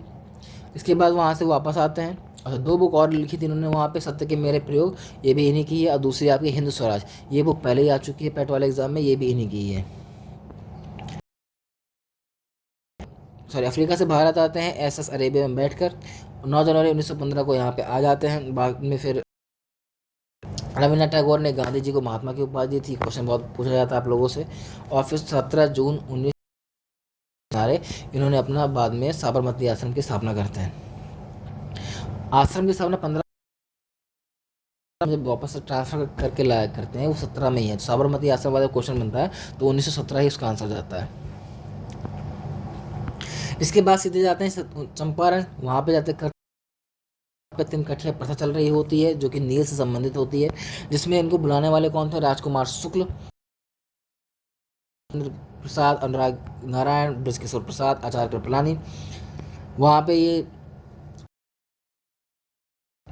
और बाद में फिर सारे शोरी लोगों को पता ही किस तरह से वो भीड़ को जुटा करके आगे जो है बढ़ते चले जाते हैं और लोग उनको सपोर्ट भी करते हैं, जिसके कारण वहाँ पे चंपारण सत्याग्रह सफल होता है उनका। पूछता सीधे कब? इसके बाद आता है अहमदाबाद मिल सत्याग्रह। इसमें क्वेश्चन क्या पूछता है? गांधी जी ने पहली बार भूख हड़ताल की थी, ये याद रखना सीधे आपको। बाद में भूख हड़ताल के परिप्रेक्ष्य में मिल मालिक उनकी बात मान जाते हैं, 35% बोनस देने पर राजी हो जाते हैं। इसके बाद खेड़ा सत्याग्रह, याद रखना कुछ ही दिन का अंतर है दोनों में। चूँकि गांधी जी वहाँ पर थे तो खेड़ा सत्याग्रह पहले आपके पटेल जी चलाते हैं। गया था, यहाँ पे इन्होंने सबसे पहले सत्याग्रह किया था। भारत में सत्याग्रह कहाँ किया था? तो खेड़ा सत्याग्रह, ठीक है। पहले चंपारण में किया था, खेड़ा बाद में 1918 में। इसके बाद बात करते हैं तो रॉलेट एक्ट आता है, बिना अपील, बिना वकील, बिना दलील का कानून कहा गया। काला कानून, आतंकवादी अपराध अधिनियम, कई नामों से जाना जाता है। इसके विरोध में वायसराय की काउंसिल से भारतीयों ने जो है त्यागपत्र दे दिया था। सीधे सवाल आता है कि कब आया था? 1919 में। ज़्यादा क्वेश्चन नहीं देखने। अप्रैल 1919, सबको स्टोरी सबको पता है ये वाली। दो बड़े नेता थे, सैफुद्दीन किस लिया गया था पुलिस द्वारा, जिसके कारण ये बैठक हो रही थी वहाँ पे उस बाग में, और बाद में बहुत लोग उसमें मारे गए थे। बाद में जो ऊधम सिंह थे, उन्होंने उनको 1940 में ऊधम सिंह ने जनरल ओडायर को लंदन में गोली मार दी थी। परिप्रेक्ष्य में रविन्द्रनाथ टैगोर ने नाइटहुड की उपाधि त्याग दी थी। शंकर नारायण ने कार्यकारिणी परिषद से इस्तीफा दे दिया था। और जांच के लिए हंटर समिति बनाई गई थी। कांग्रेस ने मदन मोहन मालवीय के नेतृत्व में तहकीकात का चमनदीप थे पंजाब के, उन्होंने डंडा फौज का भी स्थापना की थी इसके विरोध में। इसके बाद बात करते हैं खिलाफत आंदोलन की। डेट याद रखना, 1920 से लेकर 24 तक, ठीक है। उसके परिप्रेक्ष्य में खिलाफत आंदोलन स्टार्ट हो जाता है। सीधे इतना याद रखना कि खिलाफत आंदोलन की दिल्ली में जो हुई थी कमेटी, इसकी अध्यक्षता करने वाले गांधी जी थे। मेन क्वेश्चन आपका यहीं से आता है, समाप्त हो जाता है। फिर शुरू से लेके 22 तक। इसके टाइम पे फेमस क्वेश्चन क्या था? तो असहयोग आंदोलन के टाइम पे कई विरोध जताने के लिए सरकार के खिलाफ CR दास, मोतीलाल नेहरू, जवाहरलाल नेहरू, राजेंद्र प्रसाद, वल्लभ भाई पटेल, गांधी जी ने असहयोग आंदोलन की शुरुआत 1 अगस्त से की थी। डेट याद रखिएगा यहाँ पर। की उपाधि, जुलू युद्ध पदक और बोर पदक भी वापस कर दिया था। उपाधि त्याग दी थी, ये क्वेश्चन पूछ लेता है आप लोगों से। और सबसे पहले जेल कौन गए थे? तो मोहम्मद अली गए थे इस आंदोलन में। ये सवाल ही पूछ लेता है कि इस असहयोग आंदोलन में सबसे पहले जेल जाने वाले कौन थे? तो मोहम्मद अली, जिन्ना नहीं है, अली ब्रदर्स हैं। इसके बाद होता है हमारा चौरी चौरा कांड। 5 फरवरी 1922 को असहयोग आंदोलन के उसमें तो होना ही था। 5 फरवरी को होता है, थाने में आग लगा दी जाती है, 22 पुलिसकर्मी मर जाते हैं। चौरी चौरा कहाँ पर था? देवरिया जिला पर, बिल्कुल पूर्व साइड में। 12 फरवरी 1922 को गांधी जी ने असहयोग आंदोलन वहाँ से वापस ले लेते हैं, जिसके बाद 5 दिन का उपवास रखा जाता है उनके द्वारा। इसमें 2 कथन आते हैं कि उस समय जब जनता का उत्साह चरम संघर्ष से कम नहीं था, सुभाष चंद्र बोस ने कहा था, और यदि कन्याकुमारी गांव में हिंसा का पालन नहीं किया गया तो उस गांव को क्यों मिले, यह मोतीलाल नेहरू ने कहा था। इसके परिप्रेक्ष्य में गांधी जी को शांति भंग करने के जुर्म में गिरफ्तार कर लिया जाता है, जिसमें 6 वर्ष के लिए उनको जेल होती है, लेकिन बाद में छोड़ दिया जाता है बीच में ही 1-2 साल। घटना होती है 1923 में, जिसमें आपके CR दास इसकी स्थापना की थी, ठीक है। सॉरी, कॉल आ गया था। स्वराज पार्टी के बारे में बात कर रहे थे। 1923 उस टाइम पे कांग्रेस बहुत ज़्यादा शांत हो रखी थी, मतलब बाकी सारे आंदोलन हो चुके थे, सब कुछ। पार्टी की स्थापना होती है, करने वाले CR दास थे। इसके हेड कौन थे? तो मोतीलाल नेहरू थे। सवाल यहीं से बन जाता है कि मोतीलाल नेहरू स्थापना कब हुई थी? 1923 में। मेन चीज़ आपको यही याद रखनी है। और अलीपुर हटाओ इसको भी। आंदोलन में सबसे पहले क्वेश्चन बात करते हैं HRA की, हिंदुस्तान रिपब्लिकन एसोसिएशन, अक्टूबर 1924 स्थापना करने वाले चंद्रशेखर आज़ाद। फिलहाल इतना याद रखिएगा, HRA की स्थापना 1924 में करने वाले 3 लोग ये रहे। इसके बाद बात करते हैं काकोरी ट्रेन एक्शन 1925 में करने वाले कौन थे? 4 लोग। तो राजेंद्र लाहिड़ी, अशफाक उल्ला खां, राम प्रसाद, इन सबको फिर इसके एक्शन में रिएक्शन जो हुआ तो उसमें फांसी भी होती है। क्रमशः गोंडा, फैजाबाद, गोरखपुर, इलाहाबाद में चारों को फांसी होती है। ट्रेन पूछ लेते हैं। 8 डाउन ट्रेन बहुत नागपुर से लखनऊ आ रही थी, काकोरी के पास यहीं पे ट्रेन को लूट लिया जाता है। निःशुल्क पैरवी थी, जिसमें सचिन नाथ बख्शी को आजीवन कारावास भी हो गया था। ये सवाल यहाँ से पूछ लेता है। फिर नौजवान सभा पंजाब में भगत सिंह के द्वारा स्थापना की जाती है। इसके बाद HRSA इसमें सोशलिस्ट पर सब जोड़ दिया था भगत सिंह ने। इसके अध्यक्ष कौन थे? चंद्रशेखर आज़ाद। इन्होंने 2 काम किए थे। पहला काम किया था तो साइमन कमीशन, राय के सर पर लाठी मारने से मृत्यु हो गई थी, जिसके लिए इनकी बदला लेने के लिए भगत सिंह राजगुरु उसको गोली मार दी थी। पहला तो आपका ये रहा। सैंडर्स को गोली मारने वाले ये 3 थे। दूसरा ये था कि 8 भगत सिंह और बटुकेश्वर दत्त ने केंद्रीय विधानसभा के पब्लिक सेफ्टी बिल के विरोध में वहां पर एक बॉम्ब फेंका था, जिसमें किसी को नुकसान नहीं था। तो दो डेट है याद रखनी है आपकी, 8 अप्रैल 1929 और पहली वाली। इसके बाद इनकलाब जिंदाबाद के नारे भी लगाए थे, याद रखना पड़ता है। फिर लाहौर षड्यंत्र केस होता है इन तीनों के ऊपर। 23 मार्च 1931 को इन तीनों को फांसी हो जाती है, भगत सिंह, सुखदेव और राजगुरु को। और जिस कि 64 दिन की भूख हड़ताल के बाद 13 सितंबर 1929 को जतिन दास की मृत्यु हो जाती है। 1931 इलाहाबाद अल्फ्रेड पार्क, चंद्रशेखर आज़ाद ने पुलिस, ठीक है, डेट याद रखना। पहले तो चंद्रशेखर आज़ाद ने खुद को गोली मार ली थी। अल्फ्रेड पार्क कहाँ पर था? इलाहाबाद में। इसके बाद चटगांव शस्त्रागार, सूरसेन को 1930 की बात हो रही है। 1934 में इनको फांसी दे दी। नाम समझ में आ रहा है? चटगांव शस्त्रागार लूटकांड। मास्टर दा वाला क्वेश्चन याद रखना। पे 2-3 फीमेल भी निकल के आती हैं बाहर, जो कि अपना पूरी तरीके से इसमें योगदान देती हैं लड़ाई में, जिसमें कुछ नाम है: प्रीति लता वाडेकर, कल्पना दत्त, शांति घोष, सुनीता चौधरी और बीना। 15-15 साल की लड़कियां होती हैं जो जाके सीधे गवर्नर को गोली मार देती हैं, जिसके बाद में गांधी जी के हस्तक्षेप से इनको रिहा कर दिया जाता है। फिर आता है 1928 में Simon commission. Simon go back का नारा किसने दिया था? तो यूसुफ मेहर अली ने दिया था। इसमें क्योंकि कोई सदस्य नहीं था, इसलिए कमीशन भी कहा गया। लाहौर पंजाब में कमीशन का विद्रोह लाजपत राय ने किया था, जिसके विरोध में बाद में है।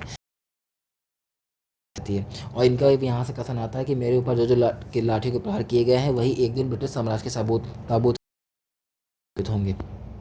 इसके बाद वर्मा को भारत से अलग कर दिया गया था 1937 में। हटाओ, ये सब नहीं याद। डेट याद रखना कब आया था? 1928 में। बना कब था? 27 में। नेहरू रिपोर्ट, इसके हेड कौन थे? बस याद रखना, मोतीलाल नेहरू। 1928 में आती है। इसमें 2 क्वेश्चन और याद रखना कि इंडिपेंडेंस फॉर इंडिया लीग की स्थापना कांग्रेस के अंदर रहकर ही 2 लोगों ने की थी, जिसमें इनके पुत्र जवाहरलाल नेहरू और सुभाष चंद्र बोस शामिल थे। जिन्ना की 14 सूत्री मांग भी मार्च 1929 में आया करती है। इसके बाद जिसमें कांग्रेस ने अपना लक्ष्य पूर्ण स्वराज रख दिया था। और इसके बाद 26 जनवरी 1930 को पूर्ण रावी नदी के तट पर गांधी जी की सूत्री मांग। सवाल यहाँ से आता है, मांग नहीं पूछता, सिर्फ पूछता है किसकी है 14 सूत्री 11 सूत्री, इस तरह से 12 के आंदोलन शुरू करने का निश्चय दिया जाता है। सविनय अवज्ञा आंदोलन स्टार्ट होता है। दांडी मार्च, जिसका प्रथम चरण कह सकते हो आप, दांडी से लेकर आपकी कहाँ तक? तो सॉरी, साबरमती से लेकर दांडी तक, वहाँ तक ही चलते हैं। 78 लोग होते हैं गांधी जी, यानी कि टोटल होगा 79। 385 किलोमीटर की डिस्टेंस होता है। 24 दिन लगभग लगते हैं। 22 मार्च को जाते हैं और वहाँ पे जाके नमक का कानून तोड़ते हैं। शक्ति के विरुद्ध अधिकार की इस लड़ाई में विश्व की सहानुभूति चाहता हूँ, तो कभी साबरमती वापस नहीं लौटे। फिर इसी टाइम पे धरासना कांड भी होता है। इसमें नेतृत्व के लिए सरोजनी नायडू, मणिलाल, इमाम साहब, ये सब वहाँ पर मौजूद थे। उस टाइम पे गांधी जी का नेतृत्व कर रहे थे। कथन आया था, मैंने घुटने टेक कर रोटी मांगी और बदले में मुझे पत्थर मिले।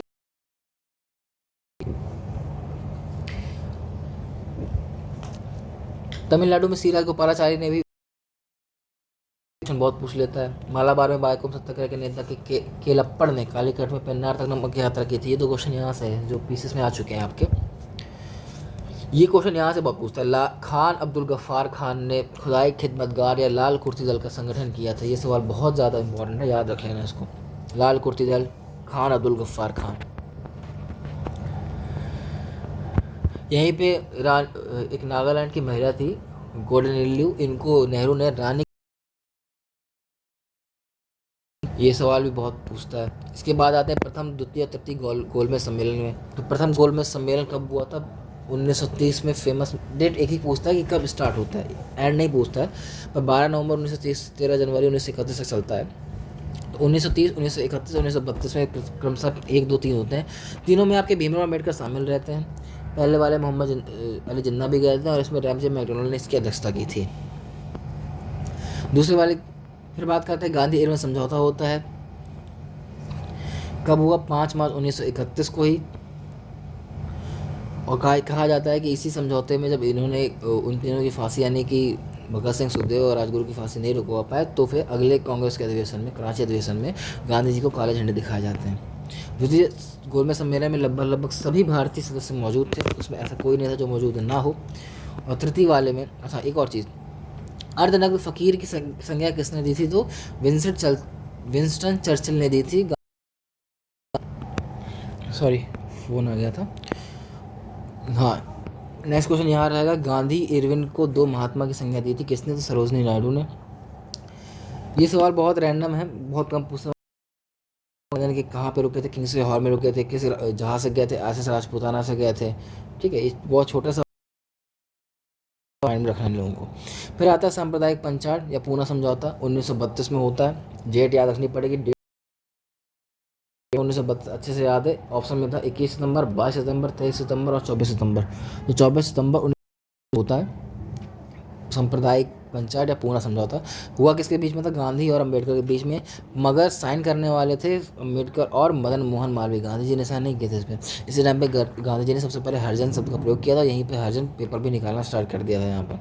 इसी को कम्युनल अवार्ड की संज्ञा भी दी जाती है। यहीं पे हरिजन सेवक समाज की स्थापना होती है। उस समय गांधी जी जेल में थे, इसलिए इसके अध्यक्ष थे Ghanshyam Das. Depressed Class association की स्थापना भी गांधी जी करते हैं। वहीं the all India depressed federation की स्थापना बी आर अम्बेडकर द्वारा की जाती है। बहिष्कृत हितकारिणी सभा, बहिष्कृत भारत, मराठी पत्रिका थी, ये सब बी आर अम्बेडकर की ही हैं। Harijan, All India Depressed Class Association, ये सब आपके गांधी जी से संबंधित हैं। तृतीय गोलमेज सम्मेलन की बात करते हैं, इसमें फिर से सिर्फ आपके इस टाइम पे पाकिस्तान नामक वर्ड निकल के आया था, जो कि चौधरी रहमत अली द्वारा दिया गया था। गोलमेज सम्मेलनों का जो भी सार निकला, प्लस एक उसका श्वेत पत्र बना, वो ब्रिटिश पार्लियामेंट में पास हुआ। उसके बाद वही 1935 का अधिनियम, जिसमें प्रांतों में द्वैध शासन खत्म किया गया था, तो देश में केंद्र में द्वैध थी जो कि कभी लागू नहीं हो पाया।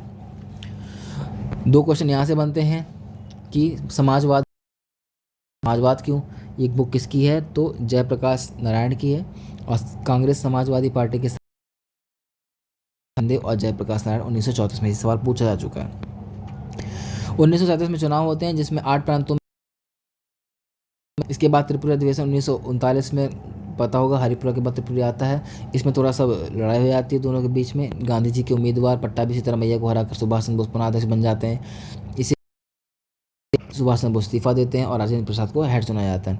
3 मई 1939 को फॉरवर्ड ब्लॉक की स्थापना होती है, वहीं पर सुभाष चंद्र बोस द्वारा की जाती है। डेट याद रखना बहुत ज़रूरी है, क्योंकि फॉरवर्ड ब्लॉक स्पेशली कहा गया है कि आपसे पूछा देखा हो तो।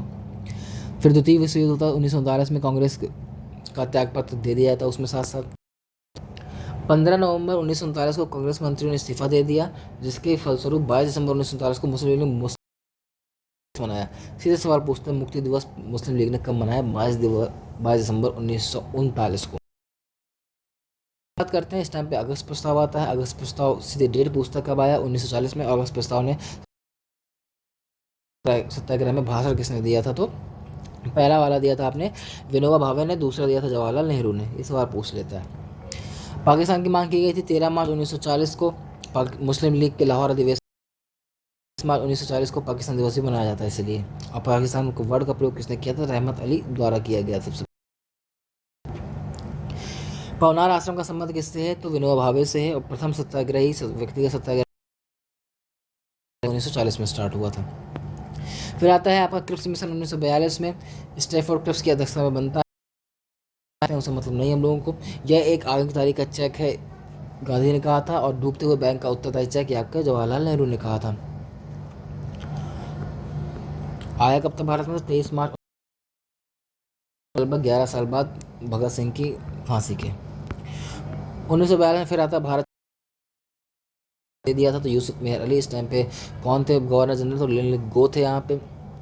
इसके बाद 14 जुलाई 1942 को वर्धा महाराष्ट्र में कांग्रेस ने भारत छोड़ो का प्रस्ताव पारित के हरा इसको। सीधे बात करते हैं तो 7 अगस्त 1942 ग्वालियर टैंक मैदान अखिल भारतीय कांग्रेस कमेटी की बैठक होती है। वर्धा प्रस्ताव की पुष्टि की जाती है। गांधी जी ने यहाँ से करो या मरो का नारा दिया था। ये पूछ लेता आपसे अध्यक्ष थे आपके मौलाना अबुल कलाम आज़ाद, और मैं देश की बालू से ही कांग्रेस से बड़ा आंदोलन खड़ा कर दूंगा, ये भी उन्होंने कहा था गांधी जी ने।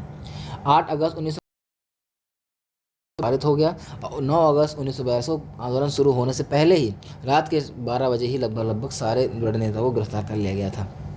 इसे बोला गया ऑपरेशन जीरो आवर। इसमें गांधी जी, सरोजिनी नायडू, नेहरू को, आचार्य कृपलानी, पट्टाभी सीतारामैया, गोविंद वल्लभ पंत, इनको एक साथ रखा गया था अहमदनगर में, जिसमें इसमें ऑफ इंडिया बुक लिखी थी। राजेंद्र प्रसाद को पटना में नजरबंद किया गया था। जयप्रकाश नारायण में आदि जेल, इसका मतलब ये बीच जेल की दीवार कूद कर। इनको हजारीबाग सेंट्रल जेल में रखा गया था। भूमिगत होकर आंदोलन चलाया। बाद में आज़ाद दस्ता का भी गठन इन्होंने किया था। लुइस फिशर उस टाइम अमेरिकी पत्रकार इसका पूरा विवरण दे रहे थे। उषा मेहता और राम मनोहर लोहिया ये भूमिगत होकर आंदोलन चला रही थी। इसके बाद नेतृत्वकर्ता हटाओ, ये सब नहीं याद रखना आप लोगों को। आज़ाद हिंद फौज की बात करते हैं तो नेताजी सबसे पहले तो आपके जर्मनी की एक बुक होती है मीन कैम्प, उसमें भारत के खिलाफ कुछ गलत लिखा होता है, जिसमें जब सुभाष चंद्र बोस होते हैं वो जर्मनी छोड़कर जापान चले जाते हैं बाद में, ठीक है। और वहीं पे द फ्री लीजन, छोड़ो ये सब नहीं याद रखना आप लोगों को। हाँ, हिटलर ने सुभाष चंद्र को नेताजी की उपाधि दी थी, ये जरूर याद रखना। इसके बाद वहाँ पे वो राष्ट्र इंडियन इंडिपेंडेंस लीग की स्थापना करते हैं 1942 में। इस आर्मी के कैप्टन होते हैं मोहन सिंह, जिसे बाद में इंडियन नेशनल आर्मी भी कहा जाता है, ठीक है, INA बोला गया। इसके बाद छोड़ो, इन्होंने 4 ब्रिगेड बनाई थी, गांधी, आज़ाद, नेहरू, सुभाष, और एक महिला ब्रिगेड जिसकी हेड थी कैप्टन लक्ष्मी स्वामीनाथन। एक ये क्वेश्चन याद रखना। 1943 में सुभाष चंद्र बोस जापान आ गया था, ये सब नहीं याद रखना, छोड़ो उसको। इसके बाद 22 अक्टूबर 1943 सुभाष चंद्र बोस ने अस्थायी सरकार बनाई। आज़ाद हिंद गवर्नमेंट सिंगापुर में। INA को आज़ाद हिंद फौज भी कहा गया था हिंदी में। तुम मुझे खून दो मैं तुम्हें आज़ाद दूंगा का नारा, दिल्ली चलो का नारा, कदम कदम बढ़ाया जाए, जय हिंद का नारा, ये सब इसी टाइम पे दिया गया था। इसके बाद सुभाष चंद्र ने क्या किया, अंडमान निकोबार INA को सौंप। उस टाइम पे युद्ध चल रहा था, जापान ने दोनों आइलैंड को जीत लिया था। कौन कौन से? अंडमान गया, तो उन्होंने इनका नाम शहीद और स्वराज द्वीप क्रमशः रखा था, जो नाम पूछ लेता है आपसे। सुभाष चंद्र बोस ने गांधी जी को उस टाइम पर राष्ट्रपिता कहकर भी संबोधित किया था। अच्छा, जब INA बाद में ब्रिटिश सिपाहियों को लाल किला में मुकदमा चलता है, ठीक है, तो उस टाइम पे एक जो भूला भाई देसाई वकील थे, उन्होंने इनका बचाव किया था। पहला क्वेश्चन यहाँ से बनता। दूसरा क्वेश्चन ये बनता है कि जब सुभाष चंद्र बोस की मृत्यु हो गई थी हवाई दुर्घटना में, तो उसकी जांच के लिए एक मुखर्जी आयोग बना था। दूसरा सवाल यहाँ से बन जाता है। फिर आता CR फार्मूला, ये आखिरी पहल थी मुस्लिम और हिंदुओं को साथ फैलाने के लिए। सीरज गोपालाचारी द्वारा लाया गया था। कब? 1944 में। और इसी टाइम पे कायदे आजम की संज्ञा दी थी 14 जून 1945 वेवेल योजना। डेट सीधे पूछता है कब आई थी, 14 जून 1945 को। और इसके तहत शिमला में फिर एक सम्मेलन होता है 25 जून 1945 को, जिसमें गांधी जी शामिल नहीं। भारत में आम चुनाव होते हैं। हाँ, नौसेना विद्रोह सीधे पूछ लेता है कि कब हुआ था, 19 फरवरी 1906। बाद में सरदार पटेल के कहने पर ये लोग आत्मसमर्पण कर देते हैं। फिर कैबिनेट मिशन भारत आता है। फिर Cripps, Patrick Lawrence, AV Alexander. 24 मार्च 1946 को कैबिनेट मिशन भारत आता है। बात वही हो रही थी, कोई कह रहा था विभाजन होने देंगे, कोई कह रहा था विभाजन नहीं होने देंगे। काफ़ी कहानी बढ़ जाती है। अंततः जो है बाउंड्री फोर्स कहा था इसी टाइम पे। अंतिम सरकार के सदस्य याद रखने पड़ेंगे आपको। उसी टाइम पे अंतिम सरकार बनती है। एटले की घोषणा 20 फरवरी 1947 को होती है। डेट याद रखनी पड़ेगी। माउंटबेटन योजना 1947 की है। जिसमें रेडक्लिफ की अध्यक्षता में सीमा रेखा बनाई जाती है। पाकिस्तान और भारत के अधिनियम से शासन चलाया जाएगा, ये भी कहा जाता है। डेट याद रखनी पड़ेगी, 15 अगस्त को भारत को विधेयक की स्वीकृति मिलती है, 18 जुलाई को, सॉरी, उसके एक महीने पहले। और ये कुछ रैंडम, अगर ऊपर वाले क्वेश्चन आपको याद आ जाए तो उसी से काफ़ी निकाल ले जाओगे। बाकी बुक्स हैं वहाँ पे मिल जाएंगी, और हाँ, इनको याद रखना ही पड़ेगा। इसके बाद कुछ स्वतंत्रता सेनानी और फिर उनके कथन नहीं पढ़ेंगे, टाइम इतना है नहीं, तो एक काम करना, जितना हो सके उतना पढ़ना, कुछ नया पढ़ने। बोर्ड में पढ़ना तो गवर्नर जनरल वाला पार्ट पढ़ लेना, उससे बहुत सारे क्वेश्चन कवर हो जाएंगे। अभी के लिए इतना ही रखेंगे, देखते हैं।